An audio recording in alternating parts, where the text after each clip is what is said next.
championship has been captured by the Indiana Pacers. Jimmy throws a quest. He wins the 110th running of the Indianapolis 500-mile race. This is the Fan Morning Show with Kevin Bowen and James Boyd.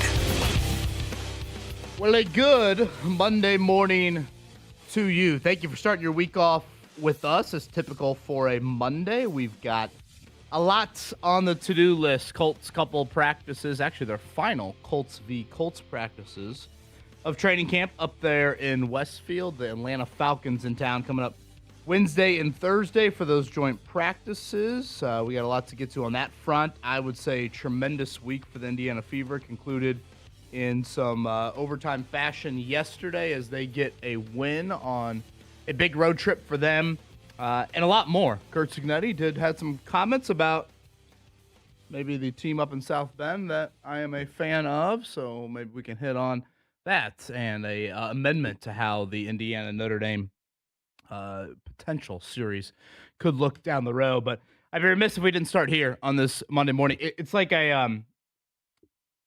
it's overcast. I walked outside. I don't know if I've ever rooted to see the sun more in my life here on this Monday morning, and I say that in all seriousness. I looked down at the ground. I'm like, did it really rain overnight?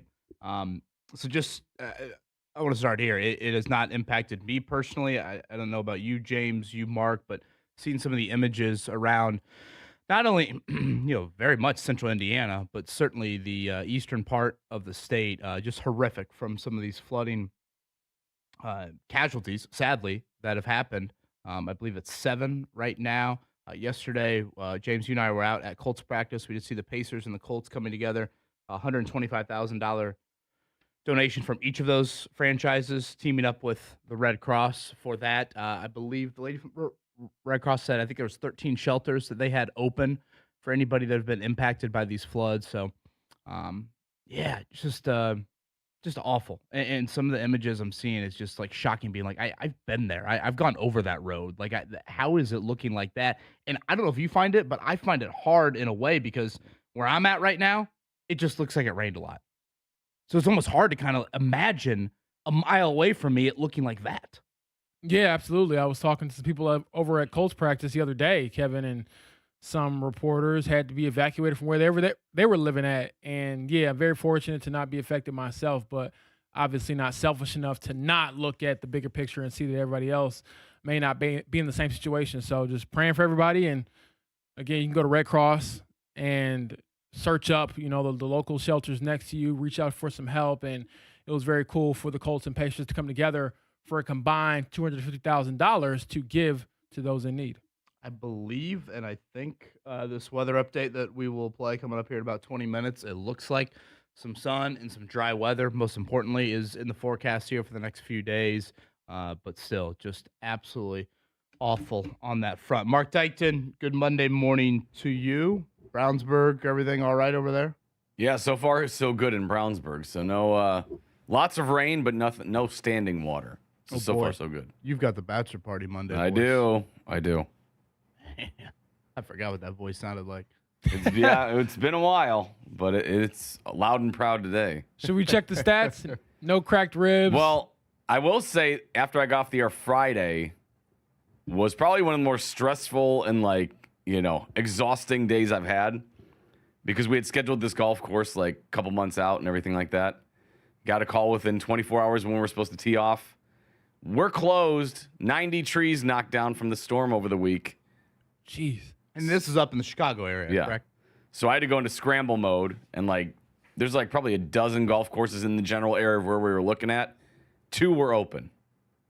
So did we get out? We did. Okay. We got out. Right. We got the guy cut us a great deal because he knew the situation.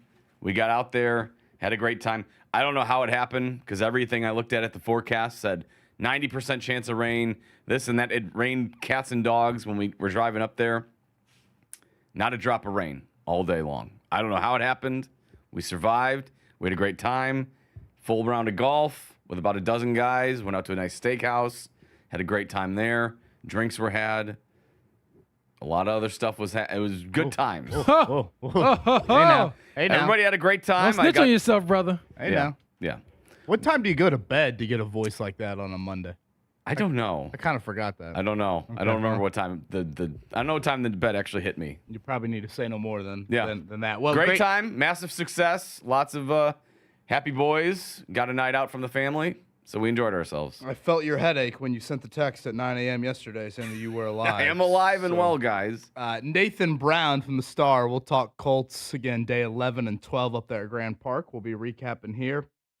He'll join us coming up at 8:30. Tony East at 9. Again, a great week for the Indiana Fever. They survived yesterday in Atlanta. That is a start of a 5-game road trip for them. We'll also chat with Tony about the Pacers schedule that came out. I think it's this week. We'll get word on exactly how we will view the other 71 Pacer games that are not on prime time. But, part of me just says I don't even know if I want to hold my breath for that announcement. But I keep an eye out for that. James, 2 practices we watched over the weekend. Saturday indoors due to Mother Nature. I would say a little bit on the lighter side. And yesterday, boy, it was sticky, humid. About a 90-minute session. Probably one of the more, certainly longer and hotter practices of camp. Anything glaring stand out to you from Saturday and or Sunday? I thought Sunday, meaning yesterday, was probably the worst day offensively for Daniel Jones I've seen in camp. 2 interceptions, a drop snap. I think he was 4 for 10 or 4 for 11 on passing, KB unofficially, and just not able to find a consistent rhythm. And I thought that he was a little bit off as well. You know, the interception he threw, the first one, was kind of behind the intended receiver, got tipped by Latu, got picked up by Mekhi Blackman. And then the second one, I think he was trying to find Laquan Treadwell on the deep ball and just kind of underthrew it. And Cam Bynum, he doesn't drop interceptions. Fun fact for you, the guy has great hands on defense. He goes up and he gets that. So, yeah, those 2 plays kind of stick out to me. And for as good as Daniel has looked physically, I just thought football-wise, certainly not a banner day yesterday. Yeah, and I thought Saturday was a little up and down as well in the indoor facility. A lot of red zone activity. Well, you can see a little better than me on the indoor facility because that 6'2" height comes in. Yeah. For those listening, when we go indoors, we can't stand in the same spots we would outside. So I'm always kind of peeking around people and relying on you to be my eyes and ears. Yeah, it is. It is a little bit more of a tough view for us inside. I'd say in general, you go back to really the past week, I'd say it's been a little bit more difficult for this offense. Yes. And obviously that gets into further debates about what is it going to look like Wednesday, Thursday? What are you doing at wide receiver? It doesn't sound like Alec Pierce will be participating at all in training camp, so that will be 13 practices in Westfield that have come and gone, and Alec Pierce standing and watching all 13 of them. They actually worked out a few wideouts over the weekend. We can hit on that here on this Monday morning as well. Spencer Schrader had the lefties again yesterday. He missed 2 kicks to the left, so Blake Grupe, perfect for him. So once again, widened that practice lead. Kind of curious some thoughts on that front. And is there a tougher human than Brian Mason, special teams coordinator? Boy, certainly not. So to recap, hashtag football guy. Definitely a football guy. He got rolled up on in the preseason finale on the final play, that Hail Mary, and tore several ligaments in his left knee. And he's back out there at practice, didn't miss a day, and basically had to be forced to call the game from the booth for the next couple of games because of his injury. But, yeah, he's got the big brace on, and it sounds like he's even contemplating perhaps not getting surgery, which is crazy to think about, KB. Do you guys ever remember the name Hugh Freeze, college football head coach? Of course. I want to say it was Liberty for some reasons popping in my head. But I remember he coached a game.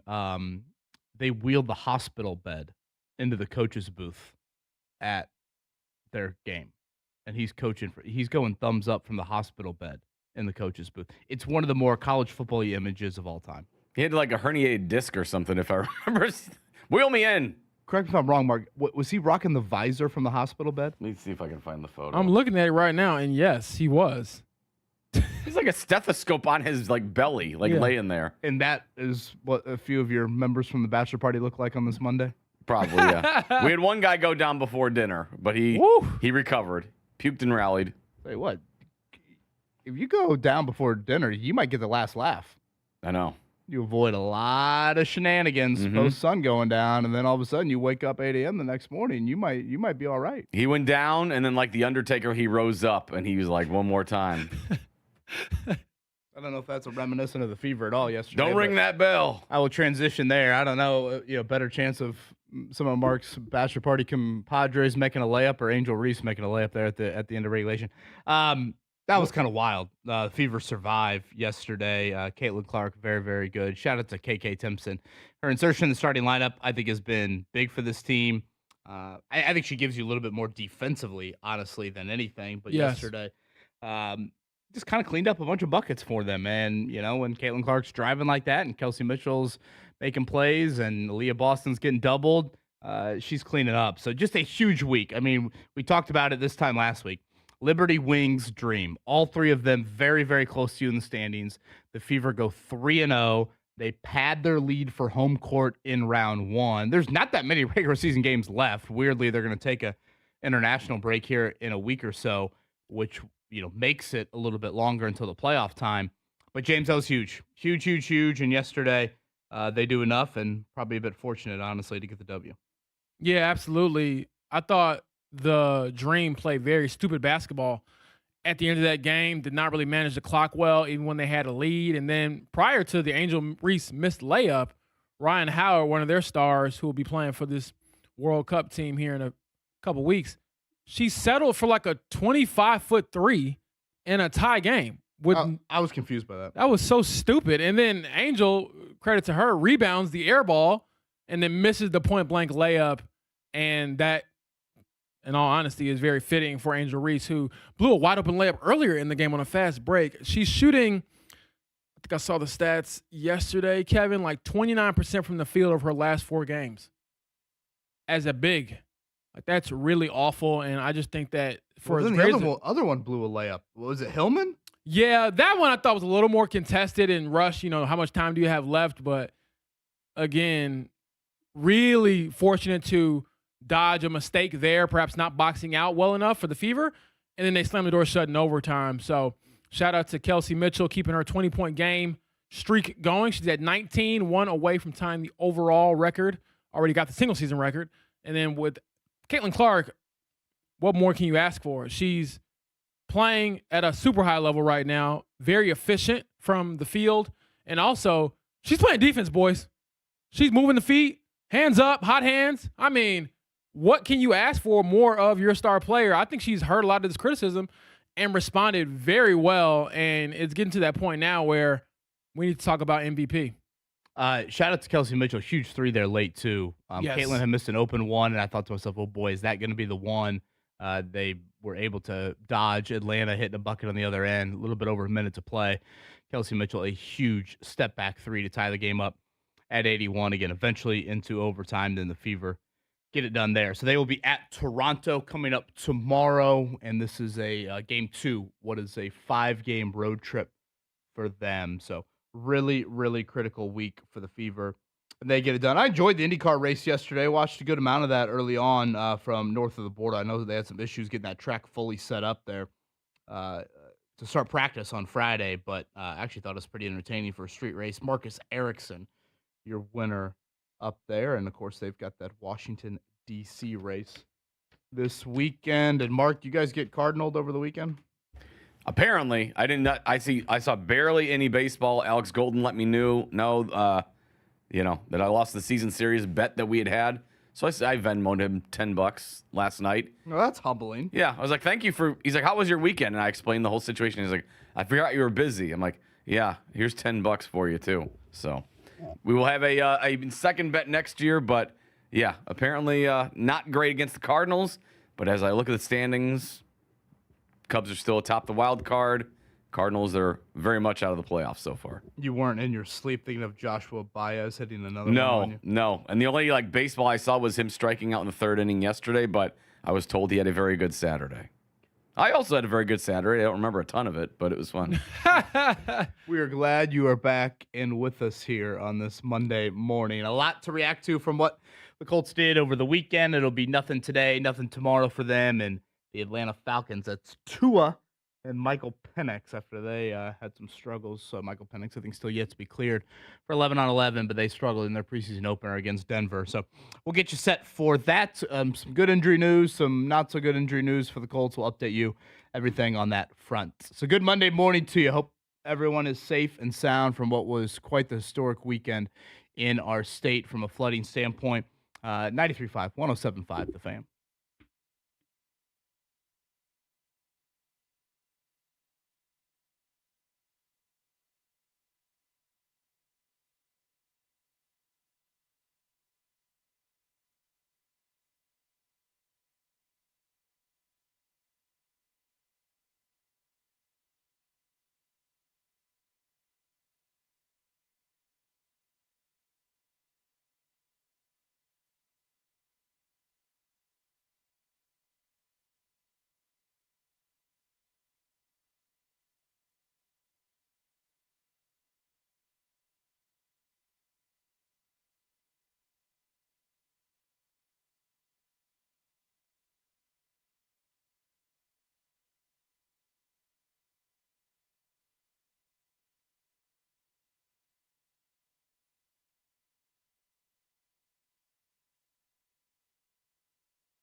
Morning Checkdown.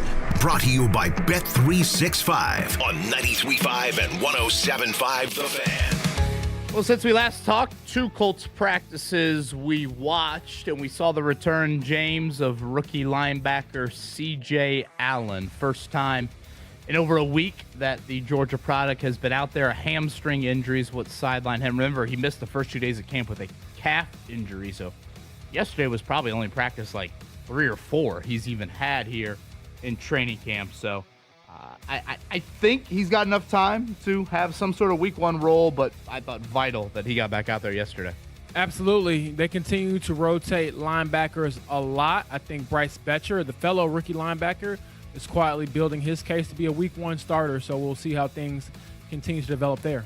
Plenty of reaction to yesterday's practice in particular coming up on the other side. Just 2 more sessions from the Droplight campus in Grand Park. That will be the Atlanta Falcons in town. Are those 3 o'clock each day? Wednesday, Yes, sir. Thursday? 3 o'clock start times coming up Wednesday and Thursday. Down to the ATL yesterday. A lot was on the line. The Dream was only, I believe, a half game back of the Fever before yesterday's game. They had a chance to clinch the season series over the Fever, but they could not get it done. It was Indiana surviving a bit at the end of regulation, but then they got it done. Caitlin Clark, outstanding. Kelsey Mitchell, took a while, but some big shots for her there late in that game. And shout out to KK Timpson. I know not a household name to many. They've inserted her in the starting lineup a few weeks back. And yesterday, without her, that is certainly a loss. Absolutely. And shout out to Stephanie White as well. I thought her going zone there maybe about midway through the fourth quarter really decided the game, honestly. If you look at the numbers, I want to say the Dream made about 6 shots over the final minutes of the fourth quarter and overtime, really went ice cold there and made it really tough on them to score. So the coach was cooking up some stuff for her team. At Toronto coming up tomorrow night again. This starts this is actually game 2 of what is a 5-game road trip for the Fever. Major League Baseball over the weekend. Boy, that was pretty impressive what Joshua Baez did. Mark, I know you were in a deep slumber, probably whatever you were doing at that time of the bachelor party, but holy cow. Quite the debut, I would say. Yeah, and some emphatic just bat slams from him. 3 homers, beat the arch rival. Not too shabby. Yeah, pretty good debut to say the least. Indianapolis Indians back at home. They'll actually go back-to-back homestands here to close out the month of August. IndyCar up in Canada certainly was a chaotic weekend for them. Didn't start great with them having to cancel Friday's first practice session, but then once they got on track, highly entertaining race there. Looked like a variety of guys were going to get it done. It was Marcus Ericsson there that ended up being the winner there. Shout out to Romain Grosjean. Looked like he potentially is going to have his first IndyCar win, but Ericsson passed him late. Tons of different strategy. That turn 5 hairpin provided quite the turn radius and offered, I think, a pretty good amount of entertainment. I thought the wildest stat I saw from IndyCar over the weekend, I'm watching qualifying on Saturday after Colts practice. Alex Palou crashes, which I didn't know was possible. It was the first time he did not start in the top 10 of an IndyCar race in 30 races. Wow. 30 races. That's how long it had been since he had not started in the top 10. That's a pretty remarkable play right there. The other crazy stat, James, what do you know about Brooks Koepka, the golfer? Not much, to be honest with you. Mark, anything? Pretty good golfer, right? Pretty good. Has he won a couple majors? Won a couple majors, yeah. He has 9 PGA Tour wins. So obviously he's had a very good career. Probably more known, honestly, for, those major victories. Scotty Scheffler wins yesterday, the first playoff event. That is Scotty Scheffler's 10th PGA Tour win by at least 4 shots. Jeez. So Scotty Scheffler has more wins by 4 or more than Brooks Koepka has wins. It's insane. And Brooks is probably thinking, why'd you got to bring me into this? I don't mean it to disparage Brooks at all. Jeez. It's a Hall of Fame career. I've only done pretty well myself. But how about Scotty right there? What else we got here? I see Von Miller to the Cowboys late last night. Yes. So I want to say he's what? Top 10 in all-time sacks? He's up there, I know for sure. So is he going to be able to add a little juice there to the star?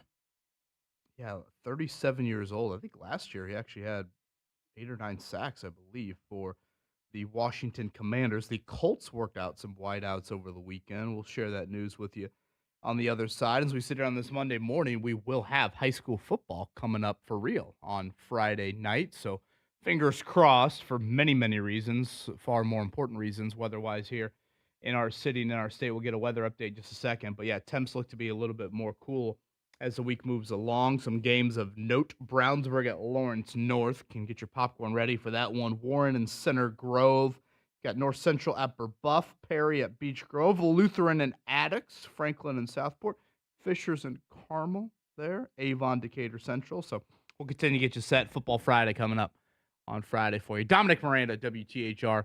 Always enjoy his energy, and last year he provided a lot for us on Friday mornings, and he's going to join us coming up here on Friday. All right, Mark, let's hit that weather update before we get to a lot of Colts coming up on the other side. Fan Morning Show here. Thanks for starting your week off with us. Today's forecast from the Fox 59 Weather Authority.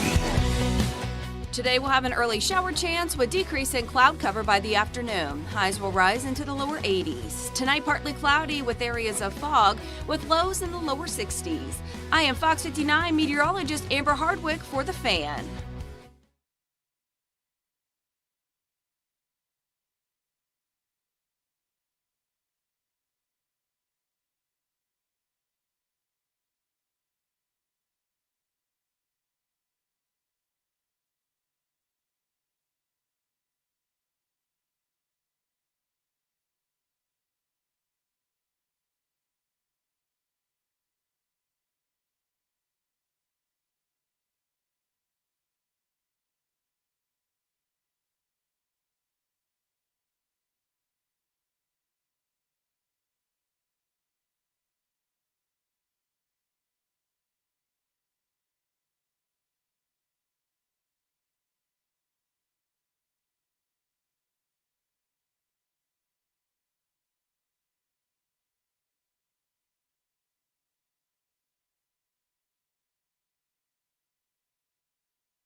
This is the Fan Morning Show with Kevin Bowen and James Boyd. In this corner, Good Monday morning to you. Looking forward to chatting with Tony East coming up at 9. A great week for the Indiana Fever as they beat 3 teams very close to them in the standings, important for playoff positioning. They are in a position to host home court here in round 1. They're still striving to get to potentially up to that 2 seed, which would give them 2 of those series there. So really strong week for them up in Toronto coming up tomorrow night, and they're on the road all week long. The Colts will welcome the Atlanta Falcons into town coming up Wednesday and Thursday. Those are 2 joint practices. That's it for life at the Droplight Grand Park campus. For the Colts, that will conclude all 13 practices of their 2026 training camp. James, we saw over the weekend the Colts worked out a trio of veteran wide receivers. It's the most wide receiver activity they've had from a workout standpoint here throughout the training camp. What did you make of that or some of the names that the Colts worked out? Yeah, so I'm going back to pull it up right now. I know that they had Josh Reynolds. He most recently, in my mind, played for the Lions. I know he had a couple touchdowns a few years ago when they were really rolling offensively. And I think that might have been the same year they lost to the Commanders in the playoffs. And then they had Traquan Smith and, help me out here, KB. Equanimous St. Brown. Equanimous St. Brown, the brother of the other St. Brown with the Detroit Lions, who's also very good. So, nobody to really write home about, in my opinion, just because I feel like all of these guys are available for a reason, and they're not really all that proven when it comes to just overall career production. But as we can see, the Colts have been sniffing around, and we did kind of get an unofficial update from Assistant General Manager Ed Dodds yesterday when Mike Chappell was asking about it, and he even mentioned Keenan Allen, he being Mike Chappell, the dean from Fox 59, like, hey, he's still out there. How much do you guys look at veterans versus who you have? And Ed Dodd said they're always looking at every option. Yeah, I am kind of in the, if you look at last year, the Colts signed Xavier Howard 1 year ago tomorrow. And I know that's not the day that any Colts fan probably wants to remember as an anniversary, but I bring that up to say that was after training camp had ended. And, the Colts had some injuries there. And Xavier Howard walked into Colts camp with Lou Anarumo history, and Keenan Allen's case with Shane Steichen history, if that were to happen, and started right away. Now, again, that didn't go well in the regular season. I would say Keenan Allen has more recent positive history in the NFL than Keenan Allen has. So I think that is a little bit more of an optimistic view. But again, we still have to wait and see if that's going to be the case. Is that the case come Monday? When the team, gets back to their complex, and, I think they might still do a little training camp-ish stuff at their complex, but, nothing again from a, joint practice session or anything on that front. Yeah, I mean, when you bring up those names, Traquan Smith, 131 career catches, Josh Reynolds, 244 career catches, Equanimous St. Brown, 63 career catches. They all have, something on their resume. Nothing in the recent category. And that's the issue. Well, that's the issue because don't you already have one of those on your team in Laquan Treadwell? Yes. I mean, let's go back to day 1 of training camp when Javarius Ward eats up Treadwell and knocks a ball away. And, I remember saying when we were doing the shows up at Grand Park, I go, what was stunning to me about that matchup, a wide receiver versus a cornerback, the cornerback has caught more balls in the NFL over the last 3 years than the wide receiver has. Right. Mooney Ward has 5 interceptions in the last 3 years. Laquan Treadwell has 1 catch. And if you look at Traquan Smith, his last catch, 2022. Josh Reynolds did have a little bit of run with the Jets last year. Granted, I think Mark, after his bachelor party, could have caught a ball or two with the New York Jets last year. And then St. Brown, his last catch, 2023. So, yes, they worked out 3 wide receivers, but, oh boy, I think you'd be questioning if any of those 3 would even make the team if you signed them. Yeah, I would agree there as well. And I think it just really hammers home the point of, or the conversation around, Keenan Allen if there is conversation, how much is happening, what is the potential holdup. I do wonder, Kevin, if he being Keenan Allen, if he looks at the price point of other veteran receivers that have signed. I think Stephon Diggs got $8 million for 1 year. Would the Colts be willing to go to that price point to get a guy like Keenan Allen? Just kind of spitballing here and thinking out loud, but yeah, I definitely don't see the downside, in my opinion, other than maybe perhaps money, there is to pursuing someone like Keenan Allen. And again, I've been on the record as saying if it doesn't work, fine, but at least you did something that, in theory, has a better chance of working than, working out these three guys and hoping one of them has a breakout year that they've never really had. And I think you're starting to notice a little bit more the absence of Pierce. And I get that Josh Downs missed a couple days there about a week ago, but if you go back to Saturday's practice, I thought it was a very up and down day for the starting offense. Yeah. It was concentrated in the red zone. I thought Daniel Jones had quite a few throwaways, which is not really something Jones has too many of. He's a pretty quick rhythm player that can find an answer, early in a play, even if it's not that far down the field. James, you mentioned earlier, what did you say you had? 4 of 10, 4 of 11 for Jones, something like that yesterday? Yes. If I'm not mistaken, I believe all 4 completions were to either Josh Downs or Tyler Warren. Which, to piggyback off that idea, when they got to playing 11 on 11, ones versus ones, in joint practice last week in New England, that was also the thing.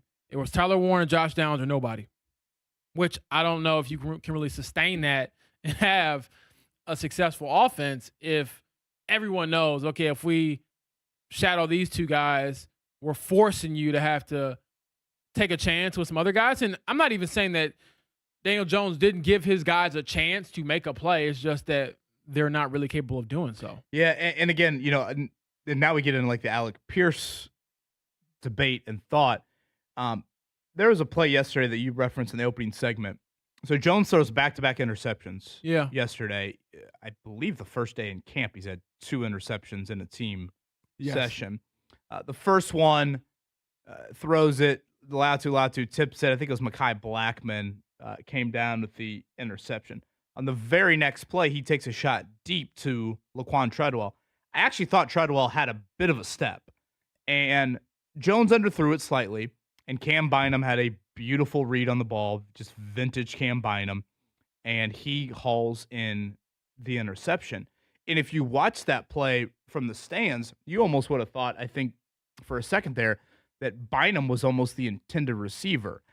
And, again, this gets back to us like dissecting who's at fault for these plays. Coleman Owen versus Anthony Richardson. How much blame do you give Coleman Owen for the preseason INT? To be fair, Daniel Jones, to me, deserves the brunt of the blame for that interception. But I found myself, James, I'm curious if you felt this way, watching that play thinking, if that's Alec Pierce, that man at least attacks the ball. Yeah. He at least forces an incompletion. And that's the difference in not having him right now. When you're taking these deep shots down the field, Colts don't do many of them during training camp, but Pierce is the best deep ball catcher in the league. I mean, how many of them, A, does he come down with, or B, does he draw a pass interference penalty on? Yeah. He's brilliant at it. And then the very few times where the cornerback actually doesn't panic or the DB doesn't panic and defends Pierce, he at least is in the mix to coming down with it. And that at the end of the day, if that ball falls incomplete, whoop-de-doo. You survive for another play. And in that moment, I really think if Pierce had been the intended wideout, at the very least, James, it's an incompletion. Instead, it's a turnover, and Bynum returned that thing many yards. Yeah, I would agree, and that's what makes Alec so unique when it comes to the deep ball. Being a guy who can flip the field is that he finds a way to make a play. I mean, even Carla Ursay-Gordon, the Colts owner, referenced that in her find a way sort of mantra that she revealed to us a couple weeks ago, Kevin. In that speech that she gave us, she mentioned, we showed a video of Alec catching the ball on the side of his helmet and just making a play. And that's where I think you're lacking in this wide receiver / pass catcher group is guys who make plays. Sometimes I just need my guy to be a little bit better than your guy. And that really hasn't manifested if it hasn't been JD, Josh Downs, or TW, Tyler Warren. Mark, the update from Shane Steichen is not very robust in terms of Alec Pierce. Was asked yesterday if Alec will be participating in the joint practices with the Falcons this week. Not right now. One more time. Not right now. It's like Ashley being like, so how's the bachelor party? Not right now. Not right now. It was good. Let me go out to the backyard one more time. Give me a blue Powerade, please. You get these electrolytes. It took me long. Basement and attic? Huh? Basement and attic, or just one or the other? Oh, just top shelf. Oh. It took me longer to write out the description of that note of that soundbite than it actually was him talking. Not right now. Oh gosh. You know, I felt this way about like asking my kids how school was. You know, the answers are very short, Mark, and I'm like, that's exactly how I was as a child. As much as I want to get mad at them, be like, tell me more. Give me a little bit more about the day. I'm like, boy, I sound like Shane Steichen answering press conference questions if I could channel my inner youth. So has that already started? Because I think when I was younger, I was more inclined to be like, oh, this is what happened in every little part of the day. I think you've got to wait for them to provide it. Okay. You know, like you asking them is probably, at least in my, Mark can speak to it a little bit more. I haven't felt a great amount of maybe, it sounds like me asking that question. I asked Shane Steichen yesterday. But, if all of a sudden they just start going, then you're kind of like, oh boy, sit back, open your ears. It's like Jim Irsay all of a sudden talking, right? Yeah. Sit back and you never know what will be said. But you hear that audio. Mark, you had it at 5.5, the over-under. Alec Pierce practices at Grand Park. Under, as goose James egg. Boyd throws up the old goose egg. At this rate, I'm throwing under 1 now. I am taking the goose egg. So yesterday would be exactly 4 weeks until the season opener. So he's got a month to get right. So basically. he'll have, again, Wednesday, Thursday this week, no practices for Pierce. Saturday, they'll play the Falcons in a preseason game. I assume Monday or Tuesday, they'll get back to camp or back to practice at their facility. That will leave him 3 weeks. Yeah. 3 weeks to get ready for week 1. I think it's doable, to be very clear. Is he playing, 90% of the snaps week 1 like he typically always does? Probably not. But now we're starting to, it's that clock is starting to tick a little bit faster when it comes to him. And I'm a little, I'm a little worried about Mooney Ward right now, James. Yeah. Not present the last 2 days. I don't like when guys are hurt and they're not there. And then on top of that, it's a back. Backs can be tricky. Yeah, especially for older dudes. And here's what we have from Shane Steichen from yesterday. He says, in regard to Ward, he's just dealing with back pain right now, and that's where it's at right now. When I get another update, I'll let you guys know. That's not encouraging. No, that sounds like Mark finally opening up about what happened on the bachelor party. This from Brian. I'm scared to hear what Mark did for the bachelor party. You've been willing to share quite a lot before. No, I like it's just guys hanging out, just good times being had, and all that stuff. Semantics. Dudes being dudes. Golf courses started the morning with a shot of Maker's Mark around, and we let it rip. Did that help the first tee jitters? I think so. Some of the guys had never golfed before, and I was like, if I can play this better than them, I'll feel you okay. should have invited James. I know. We could have used you out there. By the way, the course for all the storms that had happened was actually pretty good. Like, yes, it was wet, but I was like, oh man, I can't even imagine some of these other courses look like. But we got out there and had a good time. Well, I was very great. I thought I was seeing things when I looked down on my phone yesterday at 9 a.m. and I saw Mark Dykton text. I thought, does he need bail money? Why is he FaceTiming me? Why does it say county jail here? Oh, my gosh. Good news in the injury front. C.J. Allen, the rookie linebacker out of Georgia, back for the first time in over a week. He's missed a hamstring injury. And James, #football guy, Brian Mason, he don't need no scooter. He don't need no crutches. That man's out there in a brace coaching. And he's not that far away from the play. He's like 10 yards away from the play. Yeah, I think it's insane, but also I think that football players and coaches are probably insane. That's why they got to where they are at the professional level. So to recap, for those who might have missed it, preseason finale, final play was a Hail Mary that did not work out in the Colts' favor. But in that play, we had a Colts player and a Patriots player kind of roll up on Brian Mason on the sideline. He goes down, grabs at his knee. Come to find out, he's torn some ligaments in that knee, and now he's wearing a huge brace on his left knee/leg, but he won't take any time off. He did not miss any practices, and basically, Shane Steichen told us yesterday that he's forcing Brian Mason more or less to call the last 2 preseason games from the booth because he doesn't want him on the sideline to make things even worse if he gets hit again. And it sounds like that was not a uniform decision.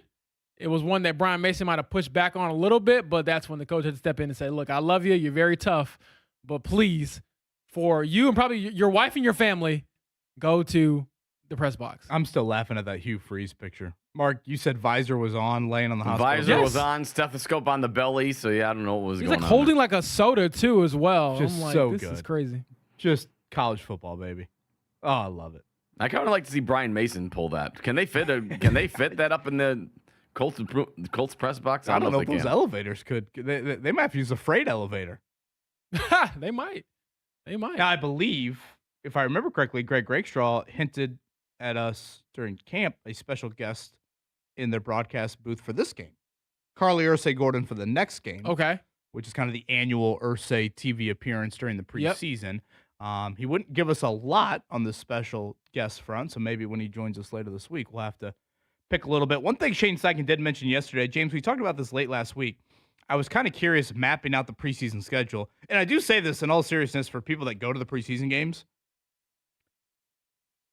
Without joint practices next week, would they play some of their starters against the Detroit Lions? Final preseason game, you're still what? 2 weeks away from the season opening up, 3 weeks away from the season opening up. And Shane said that that's kind of the plan. That this Saturday, if you're going to the Falcons game, don't expect many starters. Those are my words. Again, Riley Leonard will be the starter, Anthony Richardson second half. But the next Saturday, August 29th, Man Campbell and the Lions in town. No joint practices leading into that practice. Based off what Steichen said yesterday, James, obviously we aren't going to see Daniel Jones, but it sounds like maybe a few more starters might play in that game. Yeah. And I don't mind that. I think that for a guy like Latu, for example, get out there and just get the juices flowing and make sure that you are perhaps closer to where you need to be for the season, whereas just going in cold, I wouldn't recommend it really for any player outside of Daniel Jones because of the injury situation. So again, the Colts, nothing today, nothing tomorrow. Joint practice, Atlanta Falcons coming up Wednesday and Thursday. The Indiana Fever wrapped up a very, very needed and important and positive week of work yesterday. They started off with beating the Wings on Friday. You were there on Friday, beating Paige Beckers. Yeah. That was a fun game. Yeah. I feel like it's always going to be entertaining with those two teams. I believe they play again coming up this week here, just down in Dallas. Yeah. So the Wings were a little shorthanded. They did not have AZ Fudd, the number 1 pick from this year's draft and the 3-point champion. And then Jessica Shepard, their all-star forward, was also out for that game. But in the third quarter, it was basically Paige and Caitlin playing one-on-one because I think Paige had 13 points in the period, and then Caitlin tied her career high with 17 points in that frame. So, yeah, they were going bucket for bucket there for a few possessions in a row.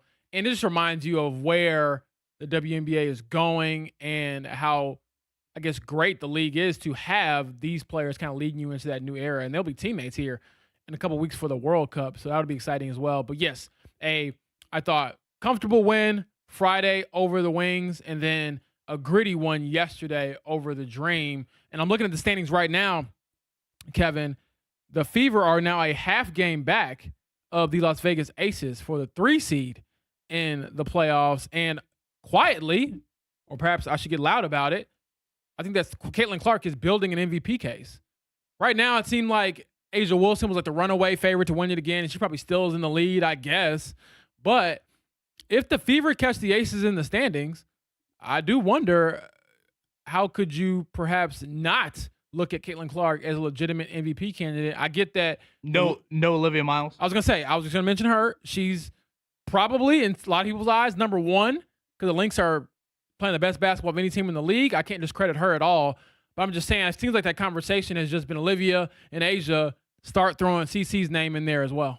For what it's worth, right now in Vegas, Asia Wilson still is the heavy favorite to win MVP. Olivia Miles is second on that list. It drops a little bit to Caitlin Clark, third.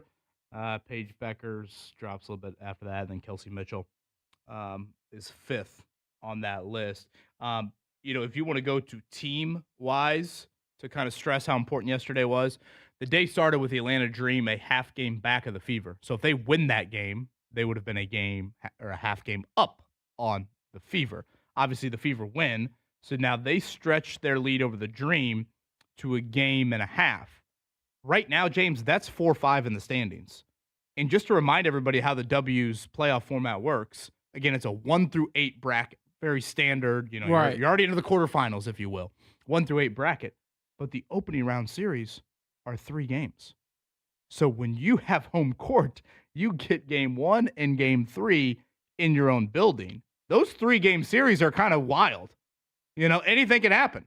I mean, hell, the Fever last year were upsetting from a home court standpoint the Atlanta Dream in that. So that's what is at stake here of like getting those top 4 seeds so critical, especially in that weird best of 3 format where boom, all of a sudden, game 1 carries a ton of weight to how a series can unfold. Granted, the Fever were able to, win a clinching game on the road last year. So again, very, very important on that front. Are you guys good with the Curt Cignetti suggestion to Notre Dame? Mark, we should probably play some of this audio coming up here. Do tell.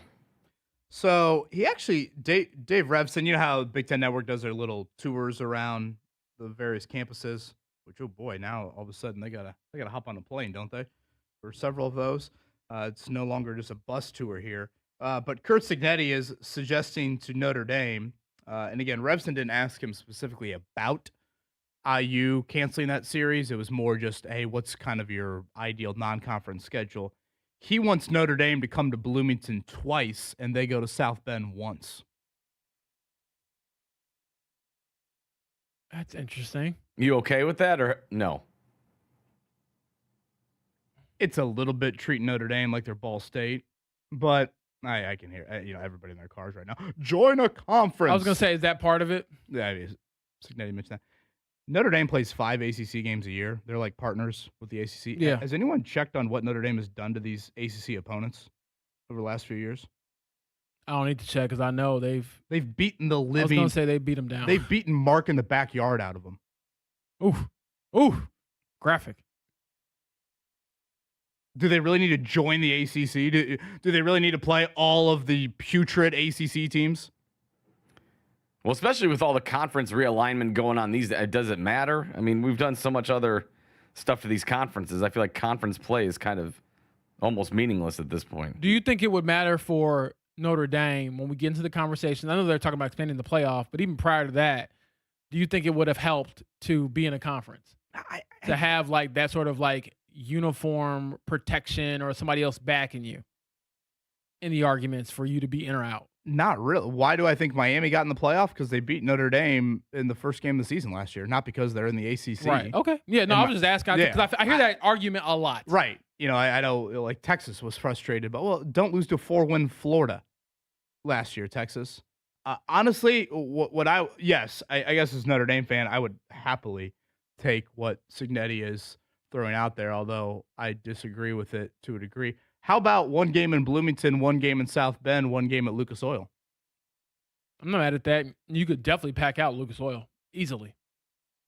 I'm not a huge neutral site fan. Usually I'm a little bit more of let's get these home stadiums, these college campus environments to be rocking there. But if Cignetti's got some sort of an issue of, how many times they play, potentially in South Bend, are we looking at this from an IU Kentucky basketball series? Which, again, Kentucky kind of treated IU a little bit like the stepchild. If I'm not mistaken, they've gotten it more on a neutral court setting, thinking that there'll be more Kentucky fans that are going to be showing up to that one, and they don't go to Assembly Hall until the final game of that 4-year series. So maybe we'll play that Signetti audio coming up here. He said something about the backstory. He was like, I guess there's a backstory there. I'm like, a backstory between Notre Dame and IU in football? Is there not a story for everything in college sports? I know, but I must have missed that. I don't know. Scott Dolson and Jack Swarbrick have some history. If you want to go back to well, the old Sig will AD. find motivation or a slight anywhere. So this could be For sure. something as simple as going to the store and not seeing enough IU search or something. For sure. Oh yeah, you know him. He turned on the TV and Rudy was playing. He got pissed. He's like, you know what? Exactly. That's a shot at me. Now, you have watched Rudy since I Venmoed you the $3 a few years ago. Yes. Right before the national championship game. Scared to ask if James has seen it. What, Rudy? Yeah. Yeah, I've seen Rudy. Mark had never seen it until Wait, what? 20 months ago. Okay, yeah, no, I feel like it's one of those movies that's just kind of like on the TV growing up. So I've seen it a couple times. You imagine Mark, 38 years old, never seen Rudy? Well, there's plenty of movies that I probably should have seen that I just didn't. That's true. You can probably name some other movie, and I'm like, I haven't seen that. But yeah, any like sports movie, I feel like it's just a rite of passage in the Boyd household. I'm not asking you if you've seen Air Bud 3, Mark. I'm asking if you've seen Rudy. No, Air Bud 3 is a classic. That's a dark horse right there for one of the best sports movies of all time. That's the one where he plays soccer, isn't it?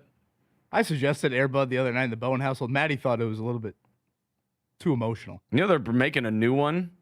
Really? For her or for the kids? No, For the kids. there's a new Air Bud movie coming out, and one of my daughters is like, oh, is that the original? I'm like, the original is in the dirt at this point. There's no way that dog The is still original's walking this older earth. than you. Yeah, exactly, yeah.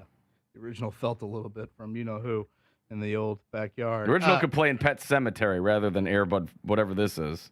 Coming up, 8 o'clock hour, did we see movement again in the kicker competition yesterday at practice? It was a rare day for Daniel Jones and starting offense. Much more on that. Nathan Brown from the Star going to join us at 8:30. We'll talk Pacers schedule. We'll talk Indiana Fever's great week with Tony East coming up at 9. Fan Morning Show here, 93.5, 107.5 The Fan.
93's The Fan Morning Show with Kevin Bowen and James Boyd. 8 o'clock hour here. Starting off this week, certainly thoughts with many around our listening audience and around the state of Indiana and just the historic floods that we saw here over the weekend. I mean, some of the images, guys, I'm like, how? Just in awe, just seeing some of this. I saw the road at 106 in Hazeldale was literally cracked in half. I'm like, I've been on that road a million times, would have never thought that would be some flood issue. So, again, we were out of Colts practice yesterday. They announced, along with the Pacers, $125,000 each there. They are donating to the Red Cross. So redcross.org. I know we got a PSA playing right now. Yesterday, the lady from Red Cross mentioned there's 13 shelters that are open. So just some of these images, absolutely horrific and just jarring, frankly. Seeing the Connor Prairie picture of like the water like up by where like the symphony usually plays, I'm like, good God. Yeah, I got to show you this, Mark, during the break. My dad actually works over there. He does.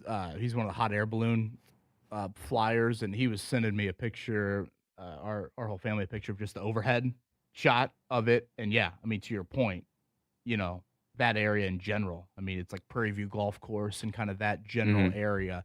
Just some wild images here. And I mean, I walked out of my house this morning, thought, damn, that was my first word out of my mouth. When I walked out the door, seeing rain on the ground from overnight. Yeah. It was like, no, like, please, son, will you show your face here and show your face for the next week? Yeah, I got a lot of family, friends who still live in Northwest Indiana that got hit really, really hard. And thankfully, one of my grandmas had her power cut back on in Maryville. I think yesterday, had been without power for a few days there and was using her car to charge her phone and stuff like that. So, yeah, it's rough in certain parts of the area, not just central Indiana, and just praying for everybody who was affected. And together, hopefully, we can pull through this. Driving up through Northwest Indiana over the weekend to get up for the bachelor party, Crown Point, Munster, Dyer, they got slammed. I mean, there's just down power lines all over the place, like entire trees uprooted in yards. It was crazy to see. Well, that to me is also kind of the weird thing about it. It's all these like different pockets of the state. You have the Northwest Indiana that, big time. And then you kind of have like the Pendleton all the way out to like the Newcastle area. And then here in Indy, it's like, oh yeah, right by Butler, just north of Butler and just north of Broad Ripple. And I think like Southport area, right around like the 80th and Keystone area. I mentioned kind of the Connor Prairie, kind of that River Road area as well. Yeah, because like when when I'm driving from my house down here to work, I would just think it's rained, several days in a row. Like I wouldn't think we'd be having these historic floods. So part of me was like, is there any sort of tie-in to a sports standpoint? Again, the Colts were outdoors. Yeah, I think they were indoors Saturday, James. I'm trying to think because of rain in the forecast. I don't know. Maybe the fields were super wet. I think it was more so because the fields are just super soggy. Up there in Westfield. They were outdoors yesterday for their practice. Again, just two more, Wednesday and Thursday. Up there from the Droplight Grand Park campus, it'll be the Atlanta Falcons in town for this one. The Atlanta Falcons have Colts cast-off running backs. I saw Trey Sermon and I saw Tyler Goodson was their leading rusher in the preseason opener, and still no Michael Penix as he's trying to come back from the injury. Yeah, he's had a lot of knee injuries over the years, and he was always an older quarterback coming into the NFL. So there should be, I think, a decent level of trepidation there if you're among the Falcons fans. And then the stuff that I saw from Tua Tagovailoa didn't look great either in the preseason. So, yeah, things are weird in Atlanta, Kevin, because they have such great skill position players. Drake London, Bijan Robinson, Kyle Pitts, but who's going to get the ball to those guys?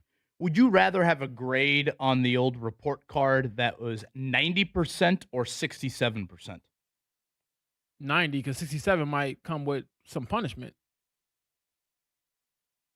Are you talking about kickers here? Blake Groupie is 90% in his kicks in Westfield. Spencer Schrader with 2 more misses yesterday, both left, is now 67%. They kick the same distances. They kick, for the most part, on the same days. Yes, Spencer Schrader hit a 61-yarder in the game. How much weight does that carry? How much bonus points did old Spencer Schrader get for the 61-yarder? Should that close the gap significantly? I don't necessarily think so, but if I'm him, I'm hyping it up. I'm saying, hey, you talk about this guy. We talk about real games. We talking about practice? Practice? Goes in the special teams Not room. a game. Not a game. Tries to pull up highlights from the preseason opener. Yeah, hey, one guy missed his 61-yarder, and I made mine, which was so fitting for a kicking battle that the fact that they both just kind of serendipitously ended up with the same distance on a kick that long. So I do think Groupie is still in the lead to be your kicker because you want to take into account all of it. But it is kind of interesting that he being Spencer Schrader has struggled this much. And I know that he's coming back from the injury, but just continues to have some funkiness there, kicking it left. 2 left. And I think they want Schrader. What makes you say that? Boy, it sounds like I think they like. I'm kind of with you. Yeah, I think they want him. Okay, I need both of you to explain this. He's the incumbent. I think they like how he's mentally wired. I think they believe he's got the higher potential from a leg standpoint. Not that Groupie is he's not Michael Badgley last year who can't kick past 50 yards. But yeah, I mean, if you were doing a pure distance kick, I think a healthy Schrader probably outkicks a healthy Groupie. So who's got the longest kick in Colts history? Yeah, I know Groupie. All right, I'm just making sure. So, yeah. I'm not saying. Did you see the 61-yarder? Yeah, I'm just saying with Groupie, I'm telling you guys all that hypothetical potential theory. Look at results, in-game results. My thought is that I think obviously they were more than comfortable with him to ride with him last season. Now the injury obviously happened. They had to replan how that was going to go, and they brought in Blake Groupie. Had he not get injured though, I don't think they had a doubt in their mind that they would run him back this year. I mean, was he perfect last year until he got hurt, or maybe he missed one kick? Yeah, I mean, the only perfect kicker you had last year was Blake Groupie. And how many years were we talking about after Vinatieri retired? We're just what are we doing here and this and that, and then Spencer Schrader comes in okay, we might have our guy, and then he gets injured, and you're like, oh. I would go with Group. This gets into flavor of the month. What you want kicker wise? Do you want steady, or do you want the girls knocking on the door that Mark had show up to the bachelor party Saturday night? I want steady. Oh, easy now. To be clear. Jeez. And I think that's the debate. Mark, to be clear, I'm not the one snitching here. I don't know how much you told Kevin, but telling lies right now. Wait till you see these pictures during the break. Oh. I think with Schrader, there is a thought there that, okay, he suffers this gruesome leg injury, frankly, in October of last year. Clearly, James, he's got a miss that is very consistent. If there's one thing, if you're a golfer, you don't want a two-way miss. You want a one-way miss. Eliminate one side. Is this correctable? This constant left? Because that is how he has missed virtually all of these kicks. And so, yeah, I mean, when you see 90% versus 67%, you're like, well, no, duh. It's Groupie all day long. But I really think they want Schrader. I don't think maybe it'll be enough to all of a sudden flip that, but hey, we're less than 2 weeks away from roster cuts, August 30th. And the other thought I've had with kicker, would you keep both? Oh, boy. Would you try and put one on your practice squad? Now, that guy probably gets claimed. I was going to say that guy's going to get poached right away. Yeah, but it's like, would you, or do you say, no, you're flying too close to the sun there? The starting kicker is going to get nervous seeing that other kicker at practice every day. I just think that's a luxury they can't afford. Well, and again, James is probably right. Another team would probably claim said very kicker quickly there. But I just... might be Mike Vrabel after his comments from last week. I think they want Schrader. And if I'm Blake Groupie, I'm telling him, yeah, okay, you can want all that. If you can want Holly Bear, I'm standing right in front of you. Because I thought before yesterday, James, I thought that 61-yarder from Schrader was going to carry a ton of weight for him. Help him immensely. Gain momentum and all help that. him immensely. Yeah. I was like, that is going to be huge. That is a massive kick. He also kicked a really nice 46-yarder. Yeah. Right down the middle. That's big. And then I don't know. Maybe he's going to sit there and tell Brian Mason, hey, there's something with this turf out here. Because this is why we need to get out of Westfield. I'm just missing left every single. This is the one golf course that I can't play at. I'm not letting you off the hook. If I'm Blake Groupie, I'm telling him, look at all the numbers. What have I not delivered for you? In official games for the Colts, I ain't missed nothing. Sorry. I'm just letting y'all know, man. You got to show Blake Groupie some love. Also, I love how in the YouTube chat they're arguing over Groupie's ability to tackle. Oh my God. Really? Not exactly a deciding factor in my kicking competition. And I think Brian Mason's made it clear that even their ability to kick off won't have much. Both of them are fine kickoff guys. Which now matters a little bit because you got to position your kickoffs a little bit here. I'm unfamiliar with this, so I'll just throw it at you, Mark. This is from AT. Mark is not going to talk about his adventures at the Barefoot Ballet on air. The Barefoot Ballet. Mm-hmm. That's code alcohol for something. amnesia. That's what we call that. I'm not hip with what that means. Mm-hmm. Did you call it something different over the weekend? Or is there anything we need to know there? Or I don't know what you're talking about. I just feel like there's going to be some embargoed press release that comes out, and we're having to explain why Mark Dykton has to take some time off. We still got to get to our jury duty. Yeah, exactly. Let's get our story straight. Yeah. Grandma. He's in the Sanchez Grandma isn't case. feeling well. Mark's got to go visit Grandma for a week or so. We'll get to our goats of the weekend here coming up again. Nathan Brown from the Star going to join us at 8:30. We'll chat with him. James, I thought yesterday was easily the roughest Daniel Jones day of camp. Oh yes, the starting offense in general. I had Jones like 4 of 11 unofficially, 2 picks. Jonathan Taylor had a drop. Daniel Jones had a drop snap. Just a really ugly day for that starting offense. Again, back-to-back interceptions, one that Latu batted, and Mekhi Blackmon came down with it on the very next play. He tries to throw a deep ball to Laquan Treadwell. Cam Bynum runs underneath it for the interception. So, and really, when I say the roughest day, I don't know if there's anything that kind of compares to that. Like, there weren't many highlights to offset the lowlights. No, it was honestly just kind of bad. And they have had, I would say this, they've had inconsistent days over the last week. Would you call the New England practice inconsistent? Good finish, but a little rocky to that point? Yeah, exactly is how I would describe that.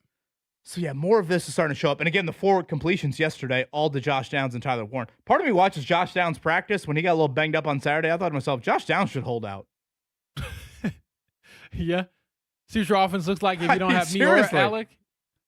Yeah. Well, honestly, if you took Josh Downs and Tyler Warren off this receiver group right now, what are we looking at here? Well, I mean, rough as can get. Well, I mean, to be fair, I think if you did that to most teams, but yes, right now the others are not really stepping up in any way, shape, or form. I honestly have thought about going back and charting the last 3 or 4 practices to see how many passes those two have caught versus all the others. And right now, you're a little banged up at corner.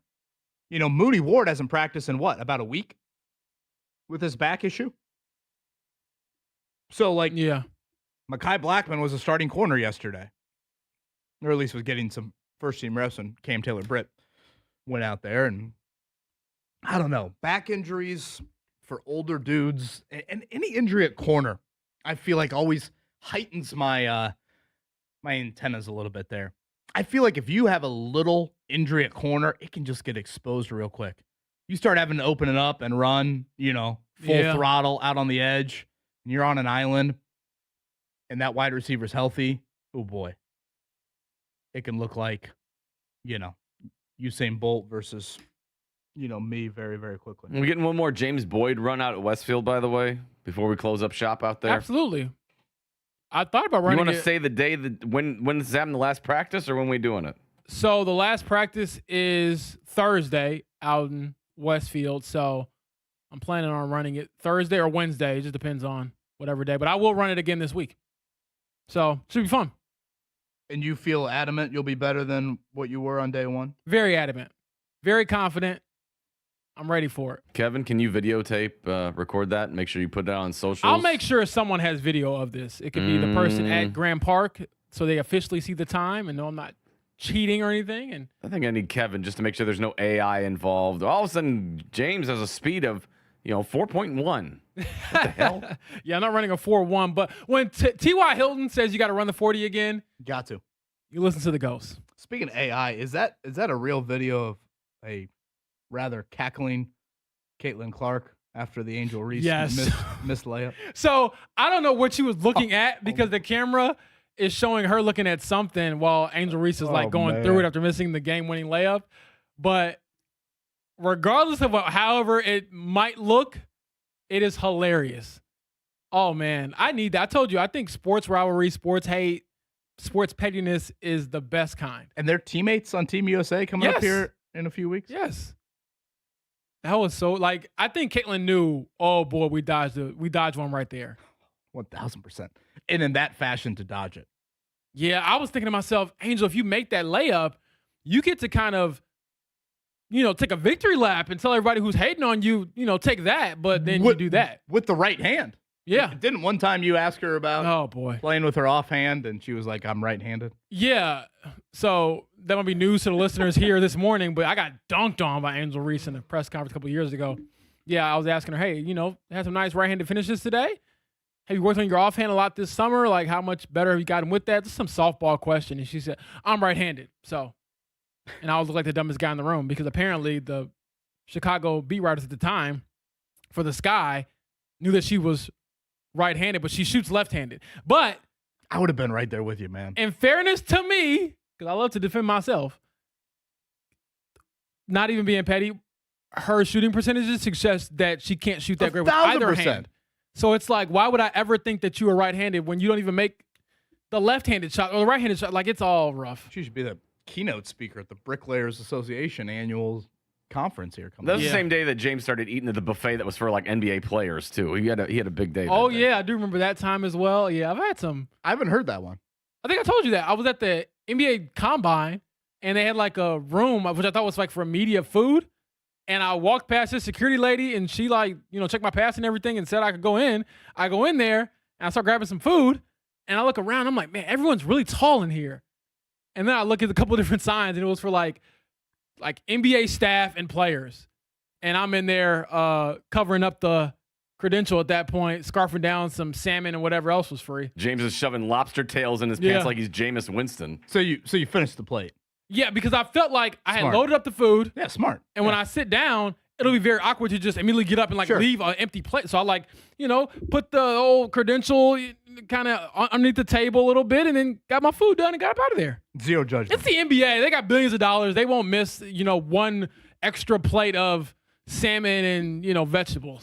Come on now. Zero judgment whatsoever. A lot to get to in this morning checkdown. Let's do it. The Morning Checkdown. Brought to you by Suave Men Refreshing Face and Body Wash on 93.5 and 107.5 The Fan. So yesterday was day 11 of 13 for the Colts at the Droplight Grand Park campus, and rookie C.J. Allen, the linebacker out of Georgia, he was back to work. He did rotate into some starting reps as practice moved along, but James, we haven't seen him in over a week practicing, so very, very important that he was back out there. Yes, encouraging for C.J. Allen, perhaps not all that encouraging for Alec Pierce, who remains out. Kevin, you did ask Shane Steichen if he's going to be back at some point this week. He said he doesn't expect that, so that means he will have missed all of training camp leading up to the season. Not right now. Hey, honey, good to see you from the bachelor party. How were things this weekend? You didn't really give me a full update. Not right now. We're going to get a lot of use out of that, I think. For sure. Oh, look, I need to do yard work real quick. Not right now. For some reason, Mark, the only thing popping in my head right now is, and we have Matt Ryan. Oh, my gosh. I do. Oh, boy. That's one of my favorite ones.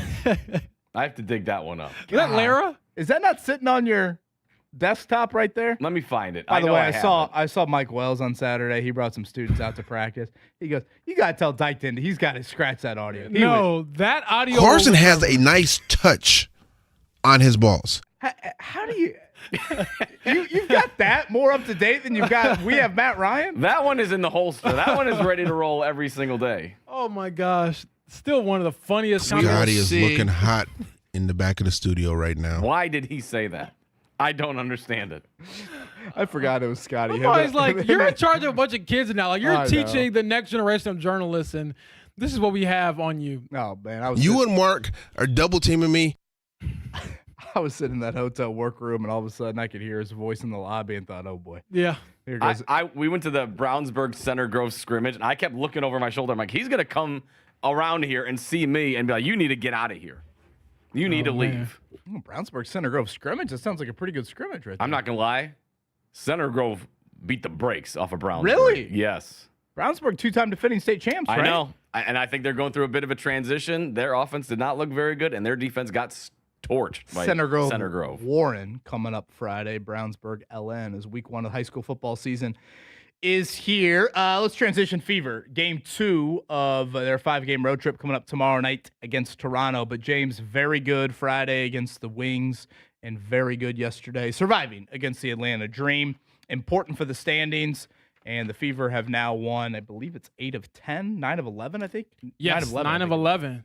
They're a half game back from the 3 seed to try to close that gap between them and the Las Vegas Aces, the defending champions of the WNBA. So, like I said earlier, if they continue to climb, how loud does that Caitlin Clark MVP conversation get? Huge 3 from Kelsey Mitchell late yesterday when they were down 3. It looked like she might not get to her. Actually, she needed overtime to get to her 20-point streak, but it continued for another game. And shout out to KK Timpson. Some really, really important minutes from her, not only defensively, which I feel like she brings, but also offensively as well.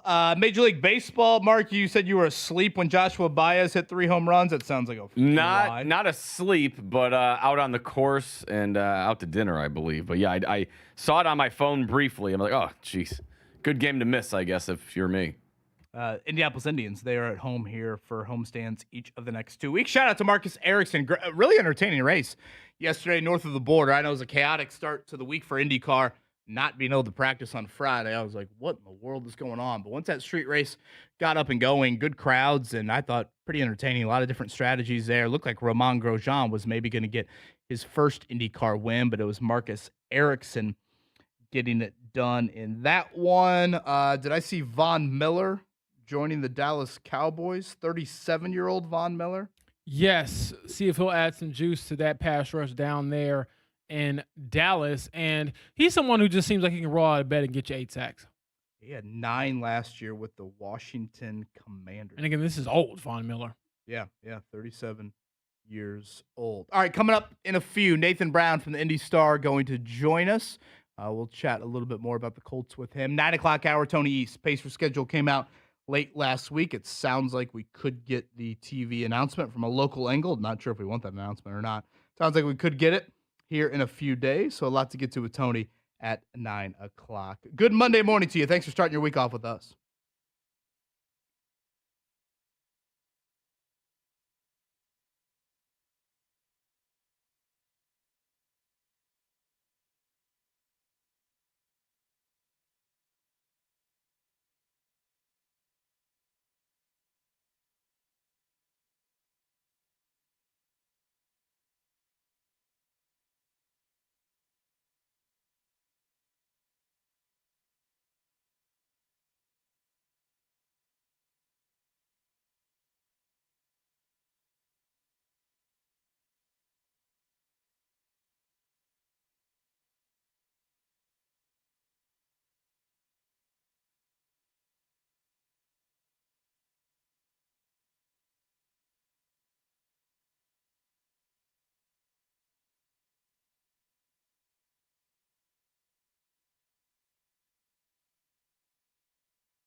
Today's forecast from the Fox 59 Weather Authority.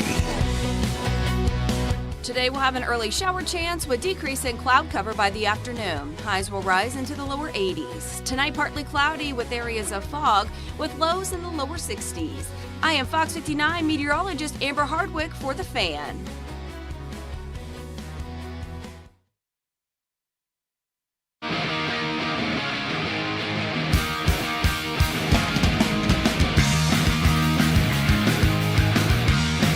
This is the Fan Morning Show with Kevin Bowen and James Boyd. A good Monday morning to you. Thank you for starting your week off with us. This is the Fan Morning Show. I'm Kevin Bowen, James Boyd, alongside Mark Dykton, a bachelor party Monday morning voice. Mark Dykton here on this Monday. He is with us, and the Colts are off today and tomorrow. It'll be back-to-back joint practices coming up Wednesday and Thursday, the final ones here from Westfield. It'll be the Atlanta Falcons in town, so we'll talk more about the Colts and day 11, I guess day 10 and 11, because we've watched two practices since we last spoke. Let's head to the hotline right now. Nathan Brown from the Indianapolis Star joins us. Nathan, good morning, sir. How are you? Well, guys, how are you doing? We are good. Let's start out wide receiver spot. We saw them work out, a trio of guys over the weekend, Nathan. And I guess I kind of want to go here.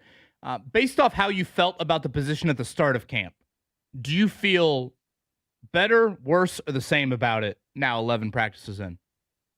I definitely don't feel better. I feel like there was a window there early in camp where there were a couple days in a row where Nick Westbrook-Akine looked really solid, looked like he could kind of rise up and definitively take that number 3 spot. We haven't quite seen the same out of him recently, and we continue to get, I would say, a lot of inconsistency out of Laquan Treadwell. Ashton Dulin has his moments, but I just go back to the idea that if these guys, particularly Treadwell and Dulin, who've been on the Colts for a little while, if they were, if they were playing at a level where they should get a bunch of targets, they would be getting those targets. Laquan Treadwell hasn't had a catch in the NFL in 2 seasons, going on what would be his 3rd. Ashton Dulin, I think, only has 7 catches since he returned from his season-ending knee injury that took him out of 2023. So I just don't know that those guys are going to be what you want out of a wide receiver 3. Nick Westbrook-Akine maybe could put something together, but again, still, I think he's only had, I don't think he's ever reached 40 catches in a year. And the way the Colts offense goes, you certainly want more than that from wide receiver 3 in your offense. Again, that is the voice of Nathan Brown, one of 2 great Colts reporters for Indy Star. Nathan, along those lines, and because of some of the question marks with the wide receiver group, we've seen Will Mallory make some plays throughout training camp. I think he's actually having a pretty good camp. Do you think there's a possibility that the Colts could value keeping 4 tight ends over perhaps keeping, 7 receivers? I think that's definitely a possibility. I think when Joel did his latest 53-man projection, I think he did have 4 tight ends and I think 6 receivers.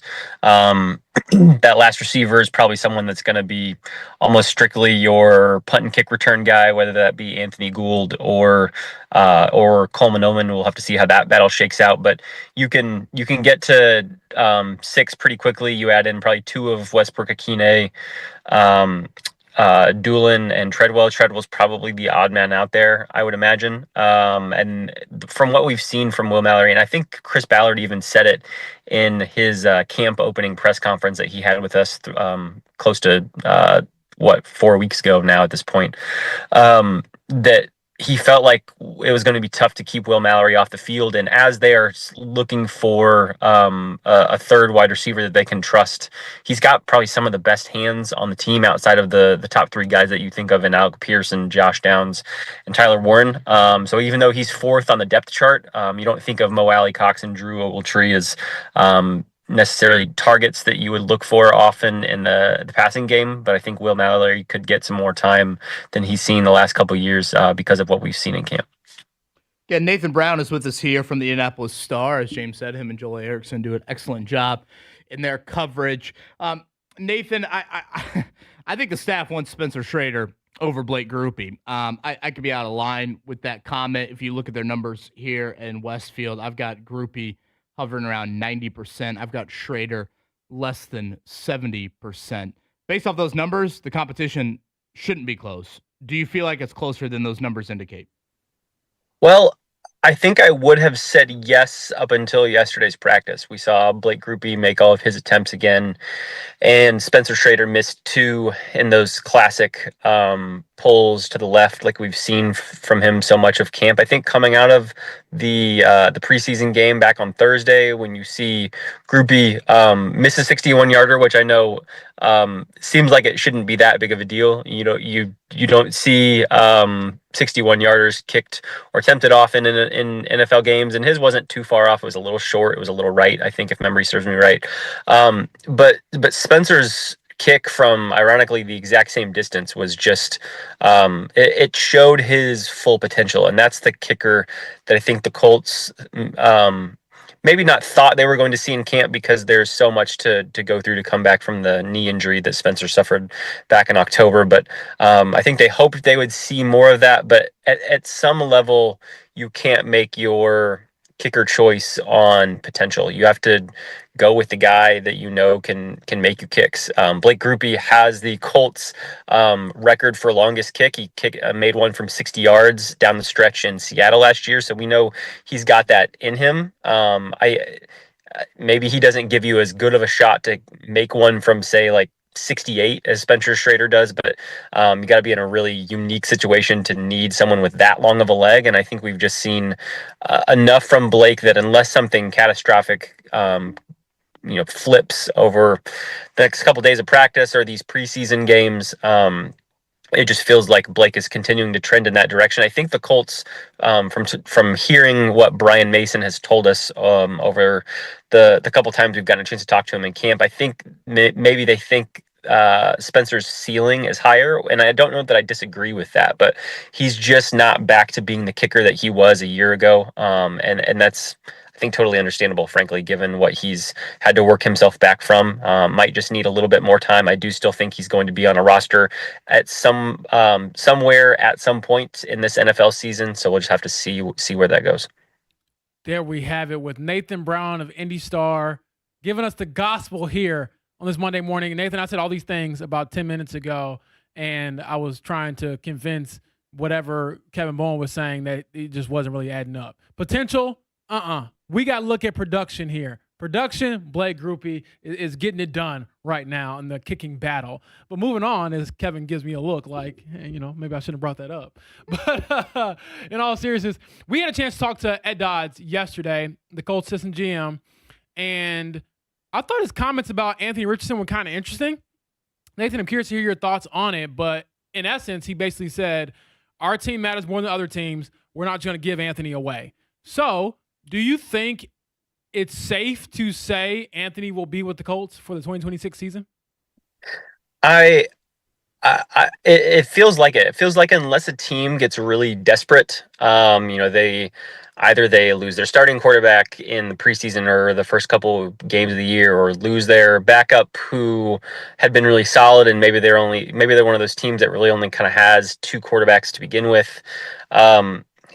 It more so feels like now that someone is going to have to give the Colts an offer that they can't really refuse, rather than just an offer that they deem respectable, which is kind of what I felt like it might have taken back in April around the draft. I think if someone would have offered the Colts a 6th or maybe even a 5th round pick, they might have parted with Anthony Richardson. At least that kind of felt like that was the scuttlebutt around the league. But at this point, I think, feel really strongly that there's a lot riding on this season, and they're not going to put anything to chance in terms of, Daniel Jones, who again has only had 1 full season in his NFL career in 7 years, not hindered by injury of some sort. All of a sudden, if he goes down, then you're having to make a decision on, do you go with Riley Leonard, who maybe has a little bit higher floor but lower ceiling, or a guy like Anthony Richardson. And we saw that from the Colts last year. As Ed Dodds mentioned, you have a game in Jacksonville where Daniel Jones goes down, tears his Achilles, and the Colts immediately after that game thought that Riley Leonard had injured his knee a little bit. So they thought they had lost two quarterbacks in the span of one game. Would be pretty rare for something like that to happen, but it's not impossible. You could have a quarterback go down with a concussion who's coming in to replace a guy, and all of a sudden you need to rely on that third quarterback. I would say Anthony Richardson's probably the best QB3 in the league if he ends up losing that battle to Riley for that backup spot. And I think the Colts see a lot of value in not certainly not hoping that something bad is going to happen there, but wanting to be prepared if something does. I think there could also be something to having some sort of a play package that you could scheme up for Anthony to come in at spurts to confuse defenses or just maybe catch them off guard. I don't know if that's really something that Shane Steichen would go for, but I think there's something there if they want to look that direction.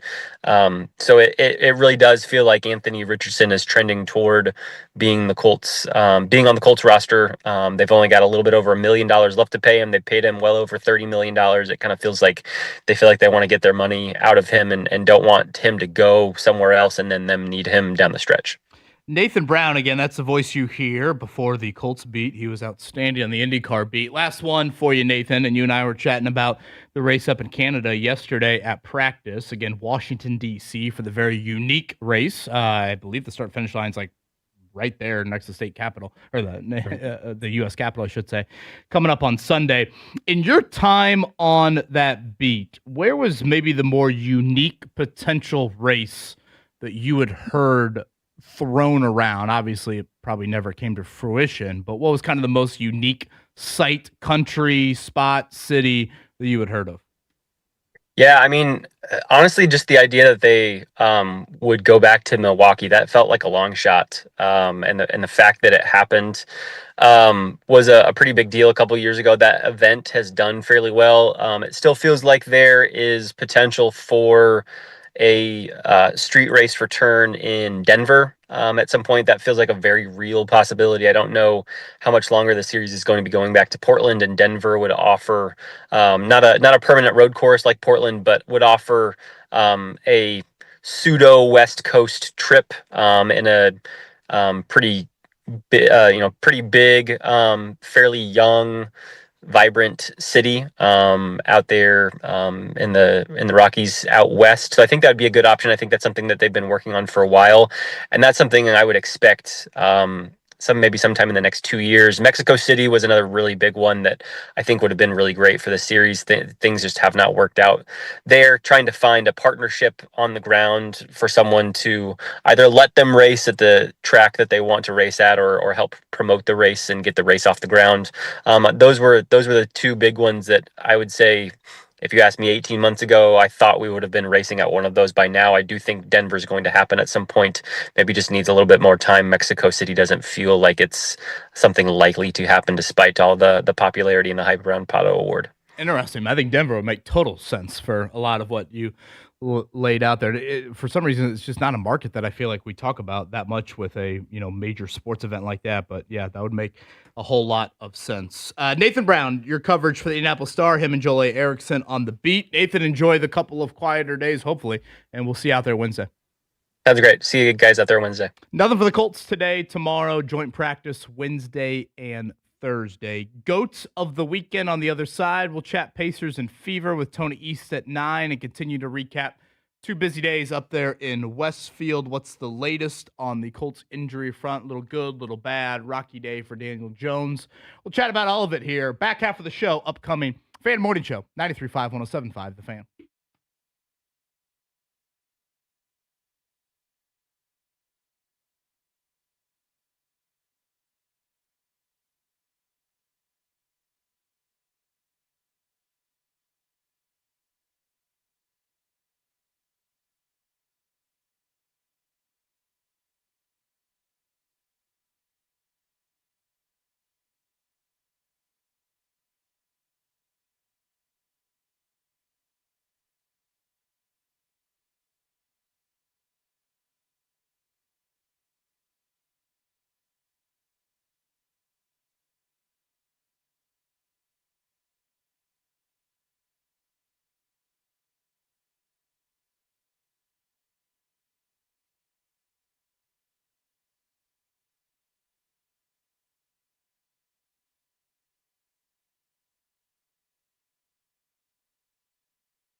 is the Fan Morning Show with Kevin Bowen and James Boyd. Well, good Monday morning. Tony East going to join us here a little over 10 minutes. We'll talk Pacers schedule release, a very, very important and positive week for the Indiana Fever as they strengthen not only their playoff chances, all but a lock, but most importantly, trying to get home court here in round one, potentially round two, and really strong wins over the Liberty Wings. And yesterday they got a bit of a gift there at the end of regulation, but they beat the Atlanta Dream. They're off to Toronto coming up for a 5-game road trip that continues. Started in Atlanta, Toronto coming up tomorrow night for the Fever. Should we hit our goats of the weekend here? Who is the GOAT? I told you all that I was the greatest of all time. Jordan, here's Michael at the foul line. A shot on Elo. Good! That's what I'm talking about! That's why he's MVP! That's why he's the GOAT! The GOAT! Or GOAT?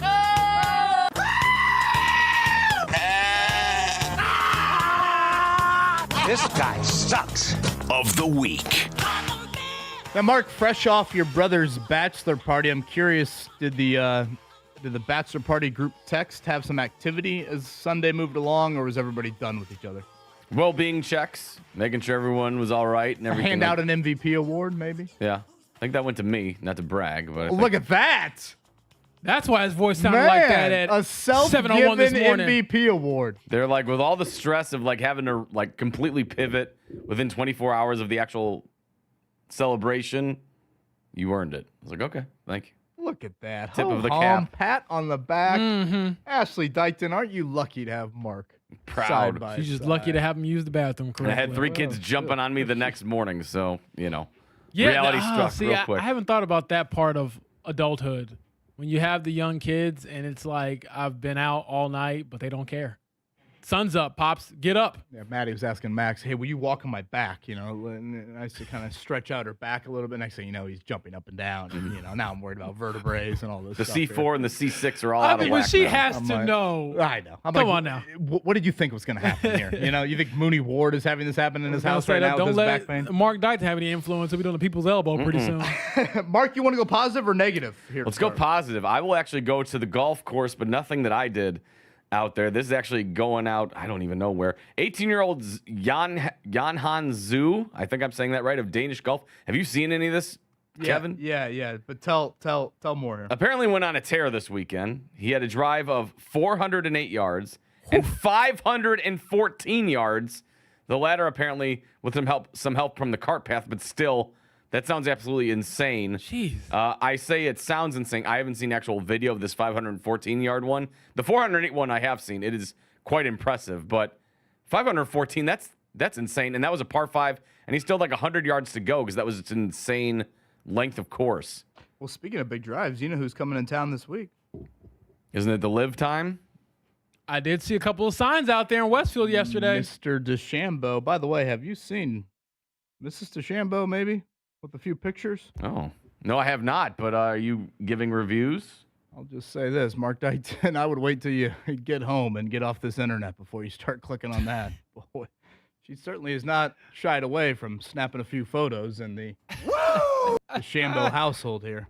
A little confused by maybe, well, I won't say anymore. Okay. Before I get in trouble here. So this is not a safe for work page I should be looking up. No, Not They ain't doing stopped him before. No, I know it hasn't stopped you before.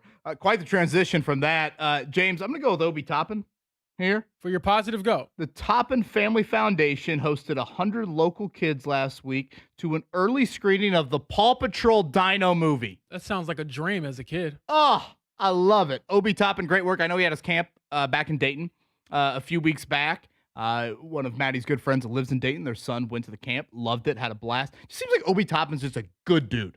Just a good dude, gets it. I know he's got the young daughter, who I assume was probably a big fan of the Paw Patrol Dino movie. I love that. Love it from Obi. I think it's cool, too, when you see, like, you know, how do I give back in the community? How do I do this? You know, you see a lot of, like, backpack giveaways with the school you're starting. I think this is, like, a nice, like, specific thing. Like, they clearly gave it some thought here with this. So, shout out to Obi Toppin as we get closer to the Pacers season underway. I always laugh when I think about asking him during the NBA Finals how he learned sign language. And he said, oh, yeah, I was in high school and I didn't want to learn Spanish. I thought that'd be too hard. So he can speak a little ASL, and he actually did it with a fan during the finals, which is pretty cool. Yeah, I remember those videos courtside. Yeah, he's a great dude. For my positive goat of the weekend, I'm going KK Timpson. 5th start for the Fever, 2nd year in the WNBA. They inserted her into the starting lineup, and she has delivered time and time again. She's a great defender. I think she has Defensive Player of the Year potential, but scored a 20-point career high yesterday against or in their win over the Dream. And so just a great player, great person, and someone who continues to get better. And she's closing that gap between potential and production, which is scary for the rest of the league because, boy, they hit on this pick. And if she continues to get better like this, we could be looking at trophies, boys. MVP Mark Dykton, where you going for your negative goat of the week? Well, this one might be a little close to your heart. I already said golf. I'm going to go Notre Dame here, but Notre Dame alum and Cardinals running back Jeremiah Love being ruled out for the rest of the preseason with a high ankle sprain. Week 1 against the Rams is already in doubt. I don't want to see that. I want to see what he can do. I think while the Cardinals might not be a very good team, I think they're a fascinating team offensively with Jacoby Brissett and Gardner Minshew as the 1 and 2. Jeremiah Love as your running back, and of course, whatever Marvin Harrison Jr. and Trey McBride can do. I think their offense will be fascinating, and Jeremiah Love not potentially being ready for week 1 now, that is disappointing. You know, I'm nervous these days about, am I getting AI duped? You know, all this stuff. I'm like, am I getting AI duped? You know, I feel like, I'm Bob Kravitz. I'm like, I have to be getting duped right here. I hope I am getting AI duped, and I hope I'm wrong on this. Did my eyes deceive me, or did I see videos of, I believe we just recently probably had ample students move into colleges across the country. Did I see that there are decorators for dorm rooms? Yes. And they cost in the $15,000 to $20,000 range. Is this real life? I've seen it, and I'm like, are you kidding? That's a real thing? This is the dumbest, most idiotic way to spend money in the history of our society. I cannot think of a dumber way to spend money. There should be a rule at every dorm complex. Former RA James Boyd, can you sign off on this? There should be a rule that you cannot touch the decorations of your dorm. I think we decorate our dorm room in one way, shape, or form. My roommate, Sean Esposito, and I, Briscoe Gucker, we went over to Shoemaker, asked another buddy of mine who had potluck roommate, could we borrow your bookshelf so we could bunk both of our beds? Don't think that was very allowed. So we're carrying the bookshelf across the little hallway there, up the elevator. We got it through. We delivered it back to him on move-out day, so he checked all his boxes for things. $15,000 to $20,000 to decorate your dorm room? That's crazy. Doesn't even come with a meal plan or anything. That's the most asinine thing I've seen in 2026. Yeah, I don't know how to follow up with that. I didn't want to go there with my bad go to the week. I saw that, and I was getting angry reading it. Yeah, because I was like, that is just hand it to me. The Mark Dykton Fund could use some dorm room, you're going to do interior decorating. We're talking about dorm rooms, not apartments, dorm rooms. I mean, just absolutely. What can you even spend in a college dorm room that costs $20,000? I hope I'm getting AI dupe, but I'm afraid I'm not. Oh, Lord. Well, you know what? I probably won't make enough money in life to ever have that issue. And even if I do, I'm never going to just give money away like that. As far as my bad go to the week, I'm sorry to have to do this, but Angel Reese, you got to make the layup to win the game. I mean, come on, sister. This is your chance to silence everyone up, especially in this market, and you didn't do it. And granted, the Fever have been playing great basketball as of late, but I just think that, again, we talk about rivalries and the attention that Angel and Caitlin kind of brought to the sport after that national championship game a few years ago. I don't even entertain anybody who thinks that Angel's on the same level as Caitlin. That's just not even true at all. But Angel, make the layup, girl. If you don't make the layup, people are just continue to tell you can't make layups, which based off the stats, you don't. So yeah, tough break for her. Gosh, and that Caitlin Clark laugh. Oh man. Yeah, man. That was rough. Boy, she's gonna have some words. That's why I want that playoff matchup, first round. Well, we had it last year. Of course, Angel Reese wasn't a part of that last year. Fever dream, baby. Man. It works.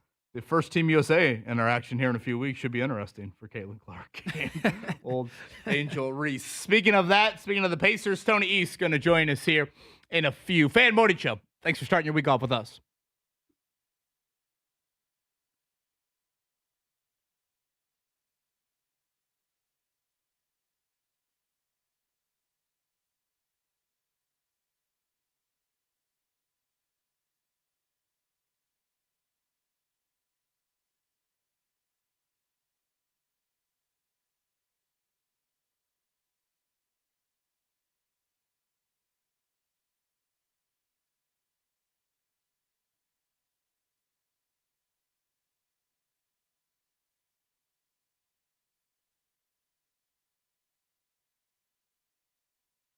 indoor and outdoor concrete. It is Galaxy Concrete Coatings. Garages, basements, patios, porches, and sidewalks. Highly encourage you to visit galaxyconcretecoatings.com. Once you're there, you'll see the pictures and styles available to you. Residential and workplace. Couple questions I had. What warranty-wise, what are we looking at here? Manufacturers actually upgraded that from 15 years to lifetime. And really an efficient process. We got a new sidewalk, new front porch put in and out in about 24 hours. Tyler and Preston on site were very, very solid. So, again, indoor and outdoor concrete. It's garages, basements, patios, porches, and sidewalks. All of that is available to you at Galaxy Concrete Coatings. Head to that website today, galaxyconcretecoatings.com. Indoor and outdoor concrete.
This is the Fan Morning Show with Kevin Bowen and James Boyd. Now, James, you are not a fantasy footballer. No, I feel like I dedicate so much of my life to professional sports that I don't need that stressing me out week to week. I'm horrific at it. Mark, we got to get our league going again. I know. We need to re-up that thing. Yeah, we got to get. So what do we need? 10 people then in our league. I think we did. Yeah, I think it was 12 last year. So you and me and James sits out, right? You are not participating. You don't want to get destroyed. I understand. Yeah, I don't want to get smoked or stressed. These fantasy football, we should honestly have a show one day of just people share these fantasy football punishments.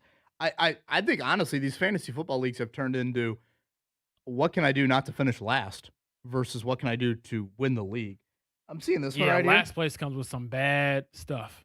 How about this one for punishment? After losing his fantasy football league, this guy had to dress up as which is a great read in the Bowen household, the very hungry caterpillar, and eat every food the caterpillar eats in the book. Okay, so refresh my memory on the book. His wife woke up to him already in full costume working through the challenge. You imagine, like Ashley Dyken thinks she has a bad right now. Mark coming back from a bachelor party. You imagine waking up and Mark's in full costume, eating every single food from the hungry caterpillar. But what does he have to eat from the hungry caterpillar? Is it crazy stuff? Or is it just like regular stuff? I want to make sure that I have it here. Okay. Monday, 1 apple. Tuesday, 2 pears. Wednesday, 3 plums. Thursday, 4 strawberries. Friday, 5 oranges. Saturday, 1 piece of chocolate cake, 1 ice cream cone, 1 pickle, 1 slice of Swiss cheese, 1 slice of salami, 1 lollipop, 1 piece of cherry pie, 1 sausage, 1 cupcake, 1 slice of watermelon. And then Sunday, you eat 1 nice green leaf, which makes you feel better. Boy, I mean, it's doable, but yeah, wearing the costume part makes that probably pretty miserable. How about this one? You have 1 week. This is from Evan, listener. 1 week to eat the amount of hot dogs that Joey Chestnut ate in one of his record-breaking eating contests. So you have 1 week to eat 77 hot dogs. I don't think I could do that. There's no chance I could do that. Yeah, no. I mean, no, definitely not. 77 divided by 7 is what? 11? 11 hot dogs a day? Eat 11 hot dogs a day. I could probably realistically eat maybe like 4, 5, but like 11 is crazy. Gosh, it's really just turned into this.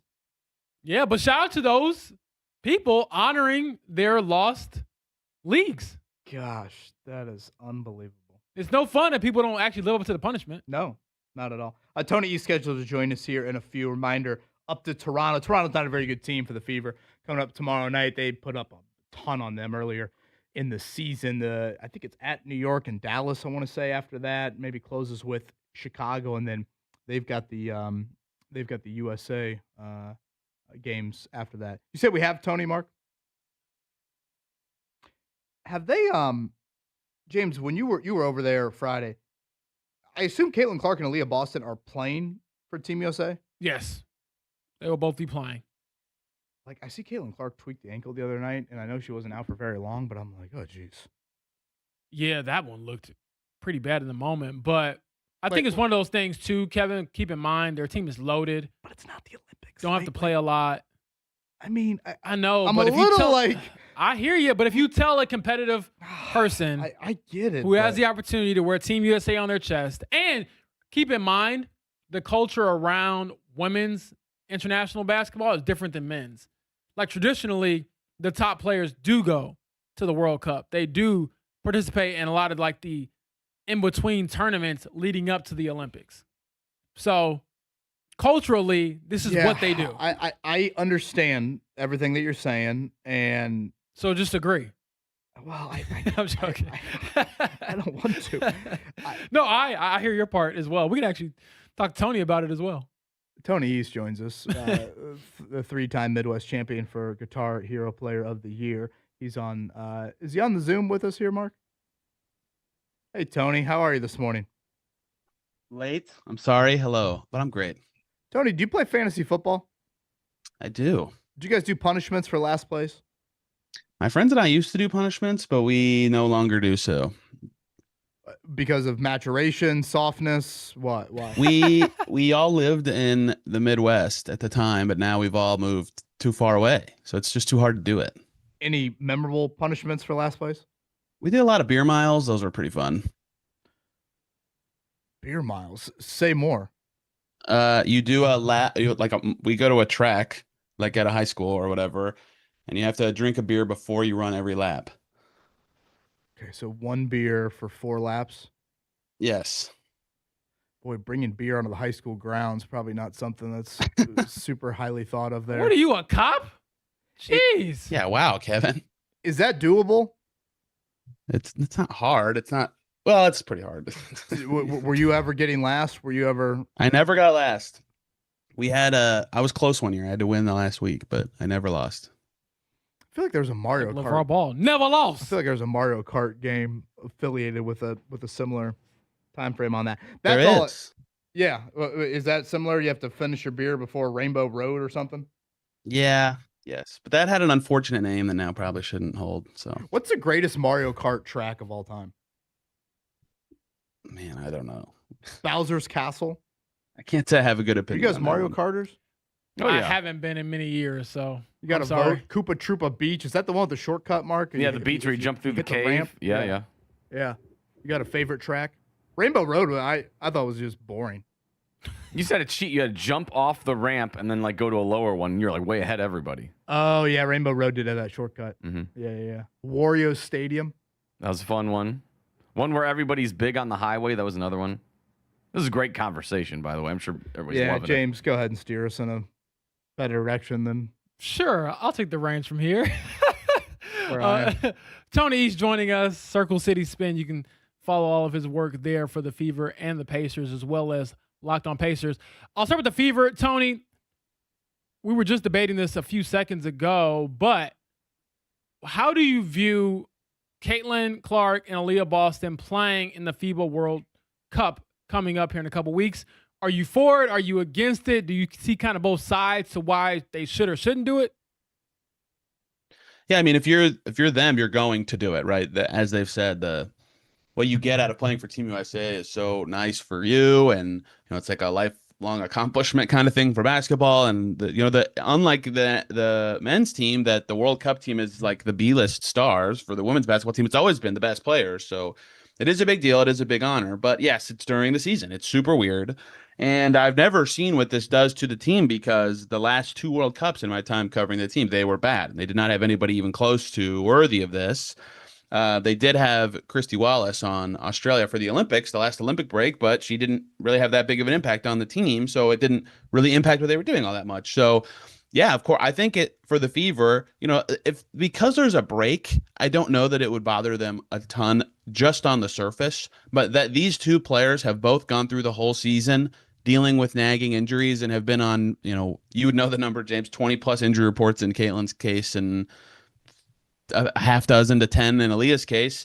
Yeah, I think it makes you like grit your teeth a little if you are a Fever employee, that they're adding more miles to their body that other players are not in the middle of a season. But I think you just hope that, like Stephanie White's been saying, and she's a coach for the team, that the miles aren't that much because the team is so good that you can sub a lot, and that it's not a big deal, and maybe it helps them to keep playing instead of stop like everybody else. But it's certainly strange that the way this goes, right, for the league. They just have to deal with it because of the timing.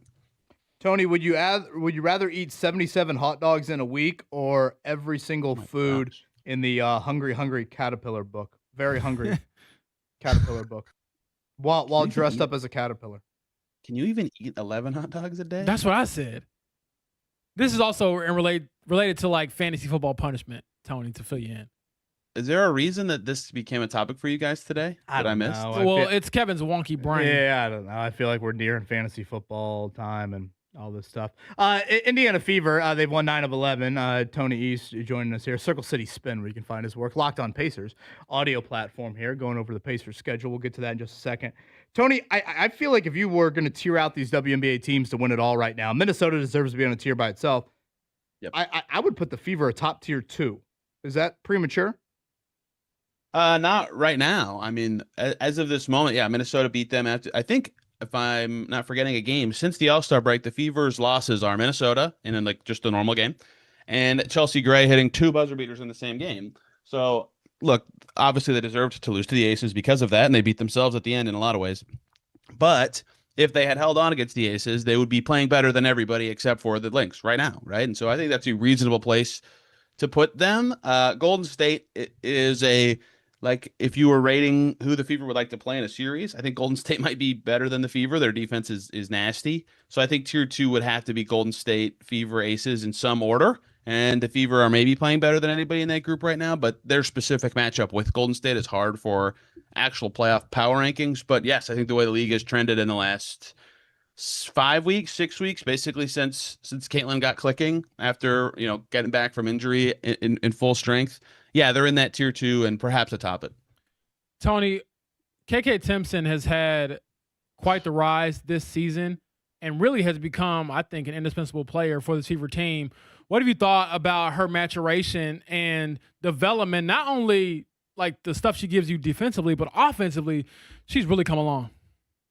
Yeah, a lot of the time she gets subbed out or makes a mistake, it's positioning, it's timing, it's things like that. And so what's made her so good is that she's good at that stuff now. She's not making those little mistakes. She understands where and when she's supposed to be certain places, and that comes with reps, that comes with timing, that comes with, playing with a 3-star team. Like, you're doing role player things the whole game. And so figuring those things out without making as many mistakes is what makes her so good, which is ironic because last night for a little bit, when they were playing zone in the second half and doing some different things, they clearly did not trust her to not do those things because they were doing offense-defense subs with her and Mo Billings for a couple of minutes. And that was in the middle of Timpson's best, most productive game, at least, of her career by far, because I don't really understand how she does this, but it's almost like she's like invisible in traffic. Like opponents just forget she's standing around the rim because she sneaks around and creeps in, and all of a sudden she's open under the basket and they just pass her the ball and she scores. Or there's an open shot and she just slides under for a rebound that no one else is around somehow.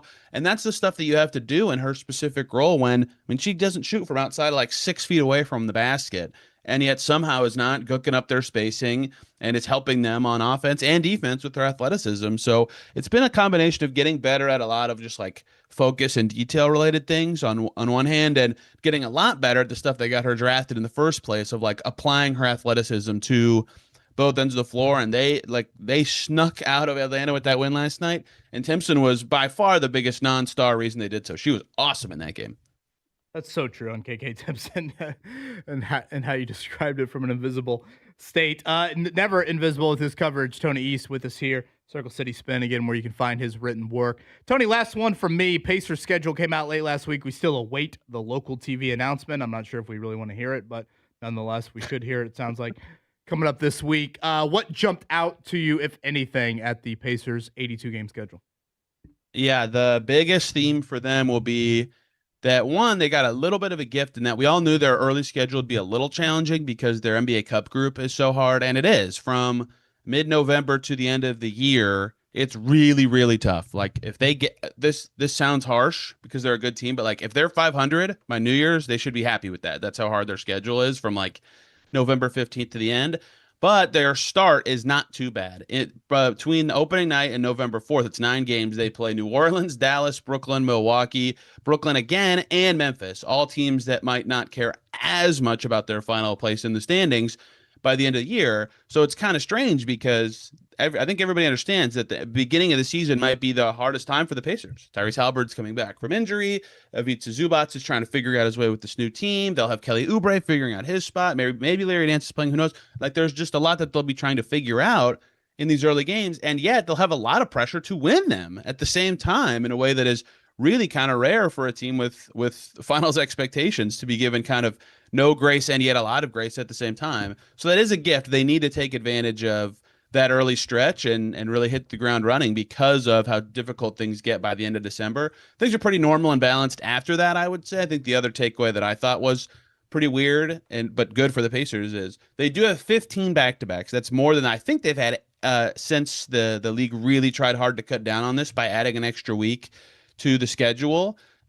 So that's more than last year. I think they only had 13 last year, but 4 of their 15 feature the Brooklyn Nets, a bad team. So in some ways, it's like the easiest possible way to have 15 back-to-backs with absolutely zero offense to the Brooklyn Nets, but they don't have their picks. So they don't really care about the new lotteries set up anyway. So that is a good thing for the Pacers in that they have the easiest possible hard situation with their back-to-backs. Other than that, it's the same teams they play every year, and they play 80 of them so far.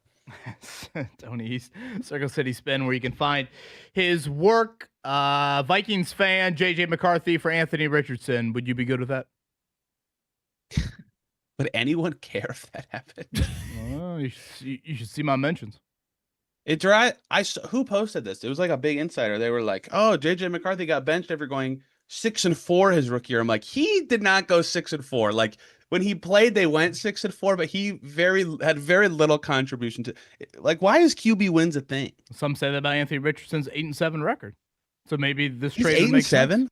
Yes. 8-7. He's a winning quarterback. Look at that. It caught Tony off guard a little bit but there. granted, Tony, If you told me before I hopped on that he had played 15 games, I would have guessed he was like 4-11. Tony, he's 8-7, and didn't they fire the defensive coordinator that was his defensive coordinator for, I believe, all 15 of those starts? Please, Tony, to be fair, you actually got me thinking about this. To your theory, one of those wins is when he played like one drive against the Steelers and Joe Flacco came in and won the game. Oh, so he's 7-7.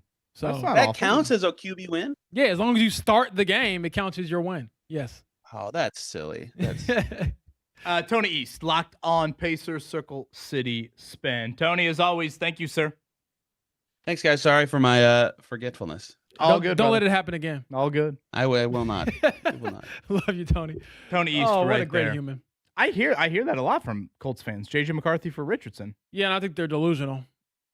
So what's their JJ depth McCarthy chart? is terrible. Like, I don't think that he's an upgrade from Anthony at all. So you don't look at it as fresh start. You have JJ McCarthy under contract for no. 2 more years. No, I really don't. I don't think that he's an NFL quarterback. And someone said the same thing about Anthony, but you can't convince me that that dude I watched in Minnesota is any better or has any hope of being a better player. No. Vikings depth chart, by the way: Kyler Murray, JJ McCarthy, Carson Wentz, and Max Brosmer. You know, it's Peyton Manning says this every year on the Manning cast of like, thank the Lord social media wasn't around my rookie year. It is amazing that like Peyton Manning threw the most interceptions of any rookie quarterback in the history of the NFL and then turned into that. Like, that's wild. But granted, okay, can I push back here a little bit and say he was the number 1 pick. He was viewed as a great player coming into the league. Whereas with JJ McCarthy and there were obvious questions. I'm not going there about translating to the NFL. No, it's just more of like how quickly, like how many Colts fans want him benched in his rookie season. Yeah, probably. You know, it's just honestly a lot of it's just kind of the sports climate that we live in now versus what it was. And you know, again, some people would say, oh, if you have a struggling quarterback like that, you would bench him. You would say, hey, it's better to sit and watch. It's better to learn for a few weeks. Watch Mark Rippon, whoever his rookie quarterback backup was, versus like the baptism by. I think that's one of the hardest debates in the NFL right now. How early do you play the rookie quarterback? How early do you play that guy? Like, well, we're going to see a little bit of the old school trend in Las Vegas where they're trying to ease Fernando Mendoza into being the starter. Right. Whereas in years past, I can't remember the last starter that was taken top 5 that didn't start from week 1. Right. Because again, let's say Anthony Richardson would have sat for a year, right? I think most people now are like, hindsight's 20/20, but Richardson should have sat. But then you're still kind of like, he's got to play. He's got to play. He needs reps. He only started 13 games in college. It's such an interesting debate of how, sure, you have examples of whatever, the Green Bay aspect of it where those guys sat and boom, look how it turned out for Rodgers and Love. Packers suck. You have plenty of other case studies where it worked. Was Mahomes really, really good because he sat for a year? Or would he have been really good had he played right away? It's a good question. It's just kind of That's fascinating. also a luxury, too, to even have the option to do that. Sure. Mark, let's check it out. The Morning Checkdown on 93.5 and 107.5 The Fan. All right, the Colts had 2 practices over the weekend, Saturday and Sunday. Nothing today, nothing tomorrow. Atlanta Falcons in town for a joint session Wednesday and Thursday. James, your big takeaways from this weekend? The passing offense did not look that great. That includes Daniel Jones. He threw 2 picks in yesterday's 11-on-11 sessions. And I just think that when it isn't Tyler Warren or Josh Downs, the Colts have had some problems lately really moving the ball down the field. C.J. Allen was back. That is the rookie linebacker out of Georgia. First time in over a week there. It doesn't sound like Alec Pierce will be practicing this week, so that means he will miss the entire training camp in Westfield. That will leave 3 full weeks for Pierce to try and get ready for September 13th and the season opener. The Colts did work out a trio of wideouts over the weekend. All of them have NFL resumes, I would say, of decent note. We'll explain more coming up on the other side. Indiana Fever concluded a really needed and impressive week for them. They go 3-0. They beat the Liberty, the Wings, and yesterday they survived the Atlanta Dream. Caitlin Clark was very, very good. Kelsey Mitchell hit a huge 3 late. And James, as you asked Tony East when we had him on, KK Timpson, I thought how Tony described her was so well. I mean, I guess in the scouting report, given the Fever's personnel, they probably look at her and say, don't guard her. Well, the Fever are finding her, and she's finishing her plays. Yeah, and one element that she brings to the WNBA that you would notice as being kind of rare is that she plays above the rim. So it's not that often you see the big-to-big alley-oop layup in the WNBA. It just seems like whenever she's around the basket, all you got to do is just throw it at the rim, and she'll go get it and lay it in. And that, to me, adds another element to their offense. Yeah, she had one in overtime that was really, really big. I mean, she was 9 of 13 yesterday in a league where at times making layups is an issue, i.e. watch the end of the game. KK Timpson makes layups. So, I think that was a good move by Stephanie White to get her a shirt that says that KK Timpson makes layups. Seriously. I mean, no, I agree. There are times where, good bigs, Aaliyah Boston can struggle around the rim at times. So, I trust me, I don't take that for granted at all. Major League Baseball from this weekend, Mark, say what you want. That was quite the feat by one Joshua Baez. Yes, it was. So I didn't see much of it. I saw the highlights. So congrats to him. Congrats to Cardinals fans on their World Series victory in August. And we will, we'll be in the playoffs, but, we can watch on TV. Oh, I think the Cardinals will make it. Dang. The Cardinals are going to make it? Yeah. What? Show me the wild card. They can't be that far out, are they? I don't know. Well, I have hate in my heart, so I would hope they can't make it. They're 3.5 back. Yeah, it's impossible. Impossible. Well, no, let's not say that. 3.5 back here with a month and a half to go there. This is how Mark says, I have hate in my heart. I hate that the Reds are even 7 back. They should be 70 back. The Reds stink. How many times have you said that on this show in the last 2 months? They stink. But then he was flexing last week when they beat the White Sox. I think they swept the White Sox, and he's all of a sudden flexing his muscle again. Well, I was frustrated when you said it was the first time they'd won a series in a while, which was a lie. Oh, boy. Might as well have been. White Sox over the Tigers, Brewers over the Dodgers, Guardians lost to the Padres. Is Tarek Skubal still not got his first Dodgers win since being traded? Me like. I think that's 0 for 3 right now. I like. Nothing against Skubal, but yeah. That's what happens when you join the Dodgers. I guess he got traded there, but you know what I'm saying. Home series for the Indianapolis Indians coming up. Louisville and Columbus here to close out the month. Shout out to Marcus Erickson. I believe he'll be joining Jake coming up from 10 to 1 today. That was I thought, a pretty entertaining race north of the border. The little, what do they call it? Hair turn, hair spin? I forget what they exact call. I'm totally butchering it right now. But turn 5 was very entertaining yesterday. They had to go super wide into that turn. It led to, I would say, a decent amount of passing and just some general chaos there. I thought Romain Grosjean was about to get it done there. But Marcus Erickson is your winner north of the border. Again, Alex Palou started outside of the top 10 for the first time in 30 straight races, which is one of the wilder stats. I think that's a wild stat, and I think this golf stat is pretty wild. Scottie Scheffler wins the first PGA Tour playoff event. I saw this. That is now Scottie Scheffler's 10th victory by at least 4 shots in his PGA Tour career. Brooks Koepka, to put that into perspective, Brooks Koepka has 9 total wins in his career. 9 wins.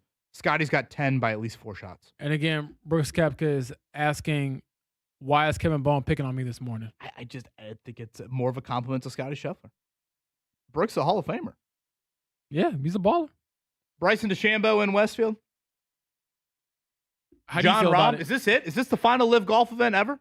Are you going to go and step on the grass just to show solidarity with Bryson? I mean, is it confirmed it's happening? I've still heard nothing. I've seen the signs go up yesterday. Yeah, it was funny. I actually had a little bit of time to kill before Saturday's practice. I kind of drove up there just curious, and of course, everyone's gotten tons of rain, and so it's super muddy in some of those areas. But yes, infrastructure's up, and 72 holes now. That's one thing Live changed. So Thursday, Friday, Saturday, Sunday. James, good luck Thursday.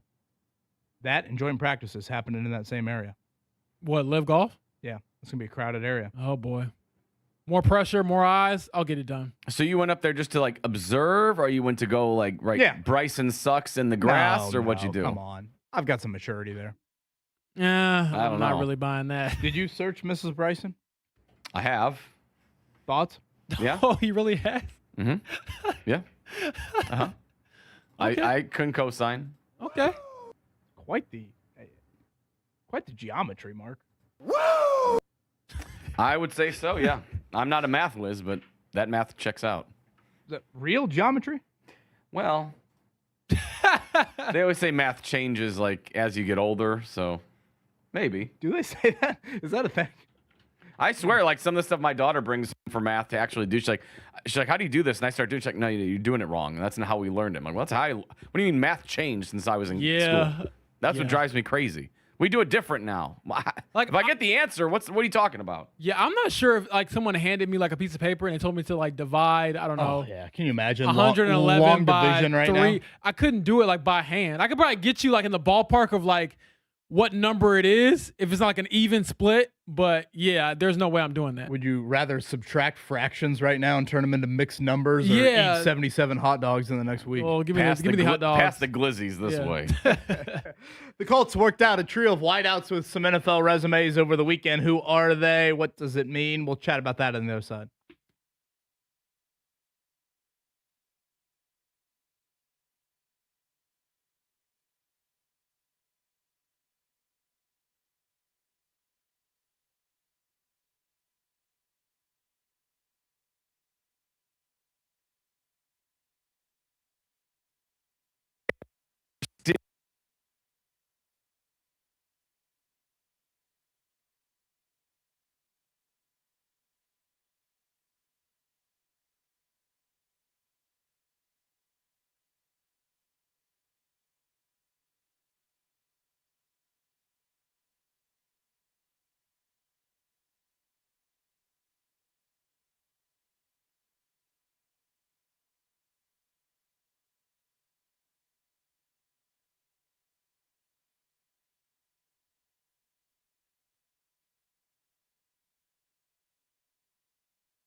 Mic check, 1 2 1 2. Can you hear me? Hey, it's Mark.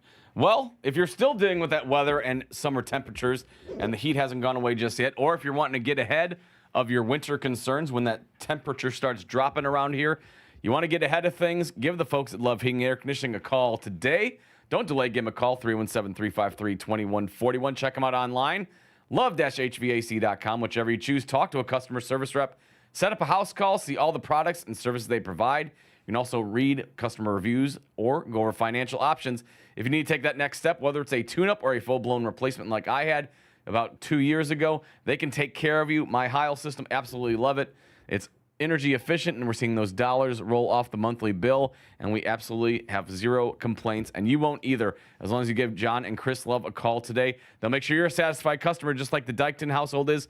Plus, Love Heating Air, family owned and operated for over a century. That number again, 317-353-2141, or online, love-hvac.com.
This is the Fan Morning Show with Kevin Bowen and James Boyd.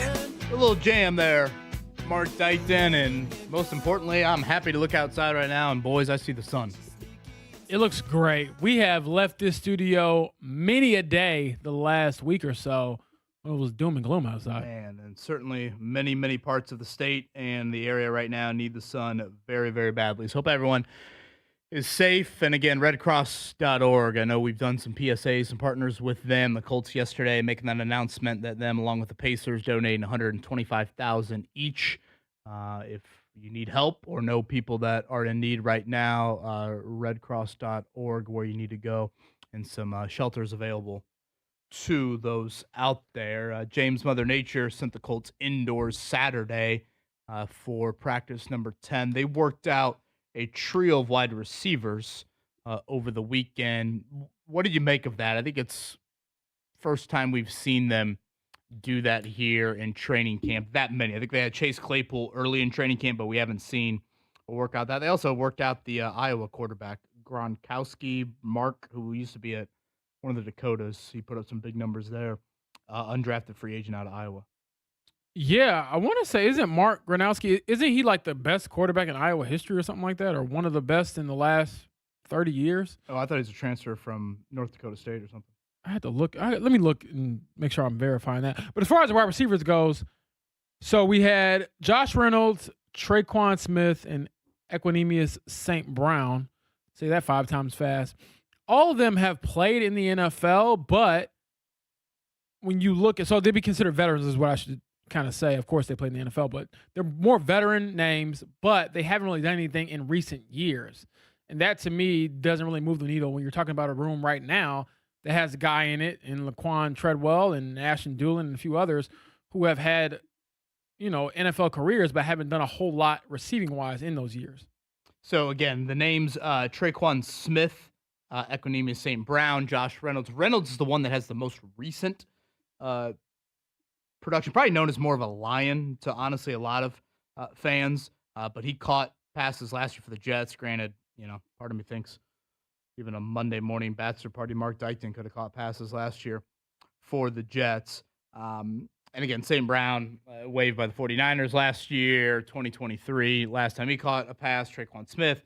Last time he caught one in 2022. So part of me finds it notable they did work out 3 wideouts at a position that we think is the most abundance of need. But boy, I look at these guys, I'm thinking, boy, they would struggle to probably even make this year's roster.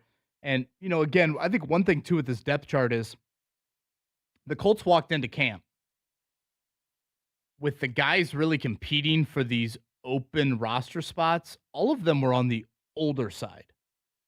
I mean, I guess Deion Burks would maybe be the only one that you wouldn't put on that level. I mean, he's a rookie, but like Ashton Dulin is how old? He's going to be 30, if I'm not mistaken. Okay, let's call him 29. Laquan Treadwell, north of 30. Nick Westbrook-Akine, right around kind of a similar age. I mean, these guys, like, they are what they are, I guess, at this point. Sounds like a Kesha lyric, Mark. But like they are kind of known commodities. They aren't, there's not an A.D. Mitchell, for example, in the room where it's like, hey, we drafted this guy in round 2 a few years ago, and we feel like he just needs more opportunity, and he's grown and he's developed. So, that's where I do struggle as well, because I think in the last few days, James, with Josh Downs back, we've still seen struggles from the starting offense. It's literally Josh Downs, Tyler Warren, or it's nobody. Yeah, that was certainly a thing when I was out in New England last week for their joint practice with the Patriots, and it's concerning, and it just makes me think, like, of course, Shane Steichen deserves credit for being a creative play caller and one of the best play callers in the league, according to Sauce Gardner. He called him top 3, but I just don't know if you can scheme your way into having more talent unless you just go out and get more talent. I think I do want to get into tomorrow. Ed Dodds' comments yesterday, the assistant general manager for the Colts, he was asked about, potentially trading Anthony Richardson. How do you weigh that versus where he is on the depth chart? I thought he was going to square up with you for a second. You were asking about quarterbacks. He was looking like, how dare you? Is that enough for you, Kevin Bowen? I mean, hell, we were, well into his session. I figured a quarterback question or two wasn't going to be the end of the world there. But his answer, honestly, is kind of where I've been on Richardson the whole time, of like, at this point, you got to weigh pros and cons. And describe me these great pros in trading away Anthony Richardson right now. Not that the cons are like huge. Not that all of a sudden he's going to whatever.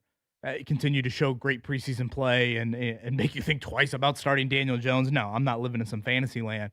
But to me, the return for Richardson being some 6th-round pick right now, given how the quarterback depth chart looked last season, fine by me. Yeah. Just keep him around. Let it play out. I don't think we're going to have big gripes at the end of it. It's like, he's going to be a bust if you get a 6th-round pick for him or if you get nothing for him. I would agree there. And considering how Riley Leonard looked, might need all hands on deck. Hell, James Leonard was the best quarterback in practice yesterday. Yeah, AR threw another pick in camp yesterday that was really just a bad ball to the outside. So not a banner day for the quarterbacks. And I think with Riley, a lot of his best days, quote unquote, Kevin, come from like not really having a whole lot of great play elsewhere. Like he's had, in my opinion, a better camp than Anthony, but it's not because he's had a great camp. It's because Anthony's had a very up and down camp. What do you make of like Anthony is maybe just a, when we're out there at practice, James, the quarterback is not able to run very much. It is more of a confined pocket passing game. Yeah.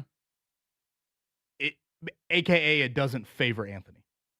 No, it really doesn't. I think his legs are such a big part of what he does and how he can be utilized successfully that it's hard to, even certain plays, Kevin, it's hard to say, oh, that was a sack, or oh, that was, a play that would not have resulted in a first down, just because you don't know if he can make something happen with his legs. And honestly, when you saw him getting a rhythm in the preseason opener, I think a lot of that had to do with the ability to run, or even just the threat of really running. You can simulate some of that throughout training camp, but not a whole lot. Again, Colts will have the Atlanta Falcons in town Wednesday and Thursday for those joint practices. They'll play the Falcons Saturday afternoon. Then they'll have their preseason finale next Sunday against the Lions. Reminder, we're now less than 2 weeks away from roster cuts. And the NFL has changed their roster cut rules a lot here over the last few years, but now it's just one giant cut. You play the whole preseason, and then you have one big cut. They've bumped up the roster cuts. Mark brought it up last week. I can't go to the Kesha concert because of it. They've bumped up the roster cuts from Tuesday to a Sunday this year. So they'll play the Lions on August 29th. It's the preseason finale. Shane Steichen said yesterday it sounds like some of their starters might play a little bit more in that game. And then they'll make cuts the next day from 90 to 53. One final time here, Fan Morning Show on a Monday. Thank you for starting your week off with us.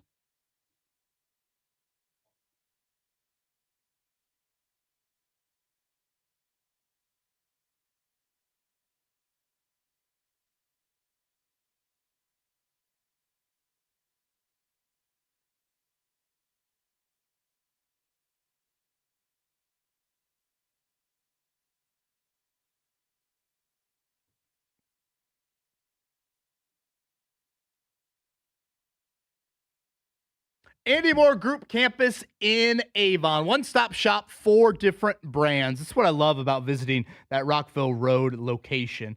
Andy Moore Group Campus, Kia, Volkswagen, Nissan, Toyota. Those are the 4 brands. So we're talking 4 different brands to compare and contrast. How about new? How about used? How about some hybrid models? It's a great place. You don't have to drive all over town to all of a sudden compare and contrast when you're doing that strenuous task, which can be car shopping at the Andy Moore Group Campus in Avon. It is a one-stop shop. 4 different brands: Kia, Volkswagen, Toyota, and Nissan. Again, that's Rockville Road, always a place to be. Tell them Kevin Bowen sent you.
This is the Fan Morning Show with Kevin Bowen and James Boyd. Again, thanks for tuning in with us here on this Monday morning on the Fan Morning Show. I'm James Boyd, joined by Mark Dykton, and I would say joined by Kevin Bowen, but he's somewhere indisposed. I played Kesha, and he's not even here. What the hell was that? I know. What a waste. Here he is, right on cue. No, he's not on cue. He's tardy. He's got some gripes. He has some things he wants to get off his chest and excuses for why he was late getting back from the break. But I'll let you take the floor here. Scramble looking for some lids for the coffee. We don't have lids. Well, do you not trust your hands? I mean, the show's about to end. I'm going to probably be driving. I'm not trying to wait hold the 10 coffee. minutes to get coffee. I'm kind of like you on this Monday morning, Mark. I need a little injection of life here. Well, I got the blue Powerade getting me by today. Are you really? Ice cold. Oh, you didn't tell me that. I would have hopped in studio right away. Man, look at that. Oh, Powerade Zero, healthy. Trying to be. I'm sure everybody will yell, that's got worse than Oh my sugar. gosh. Do you remember that debate? That had to be like one of our first days of doing our show out at Grand Park, and the people were really getting on you, Kevin. They were not happy about it all. Boy, I can't believe Thursday's gonna be our last time up there. I know. It's kind of crazy that it's gonna be the end, but also I'm kind of like questioning what it's going to look like in the future.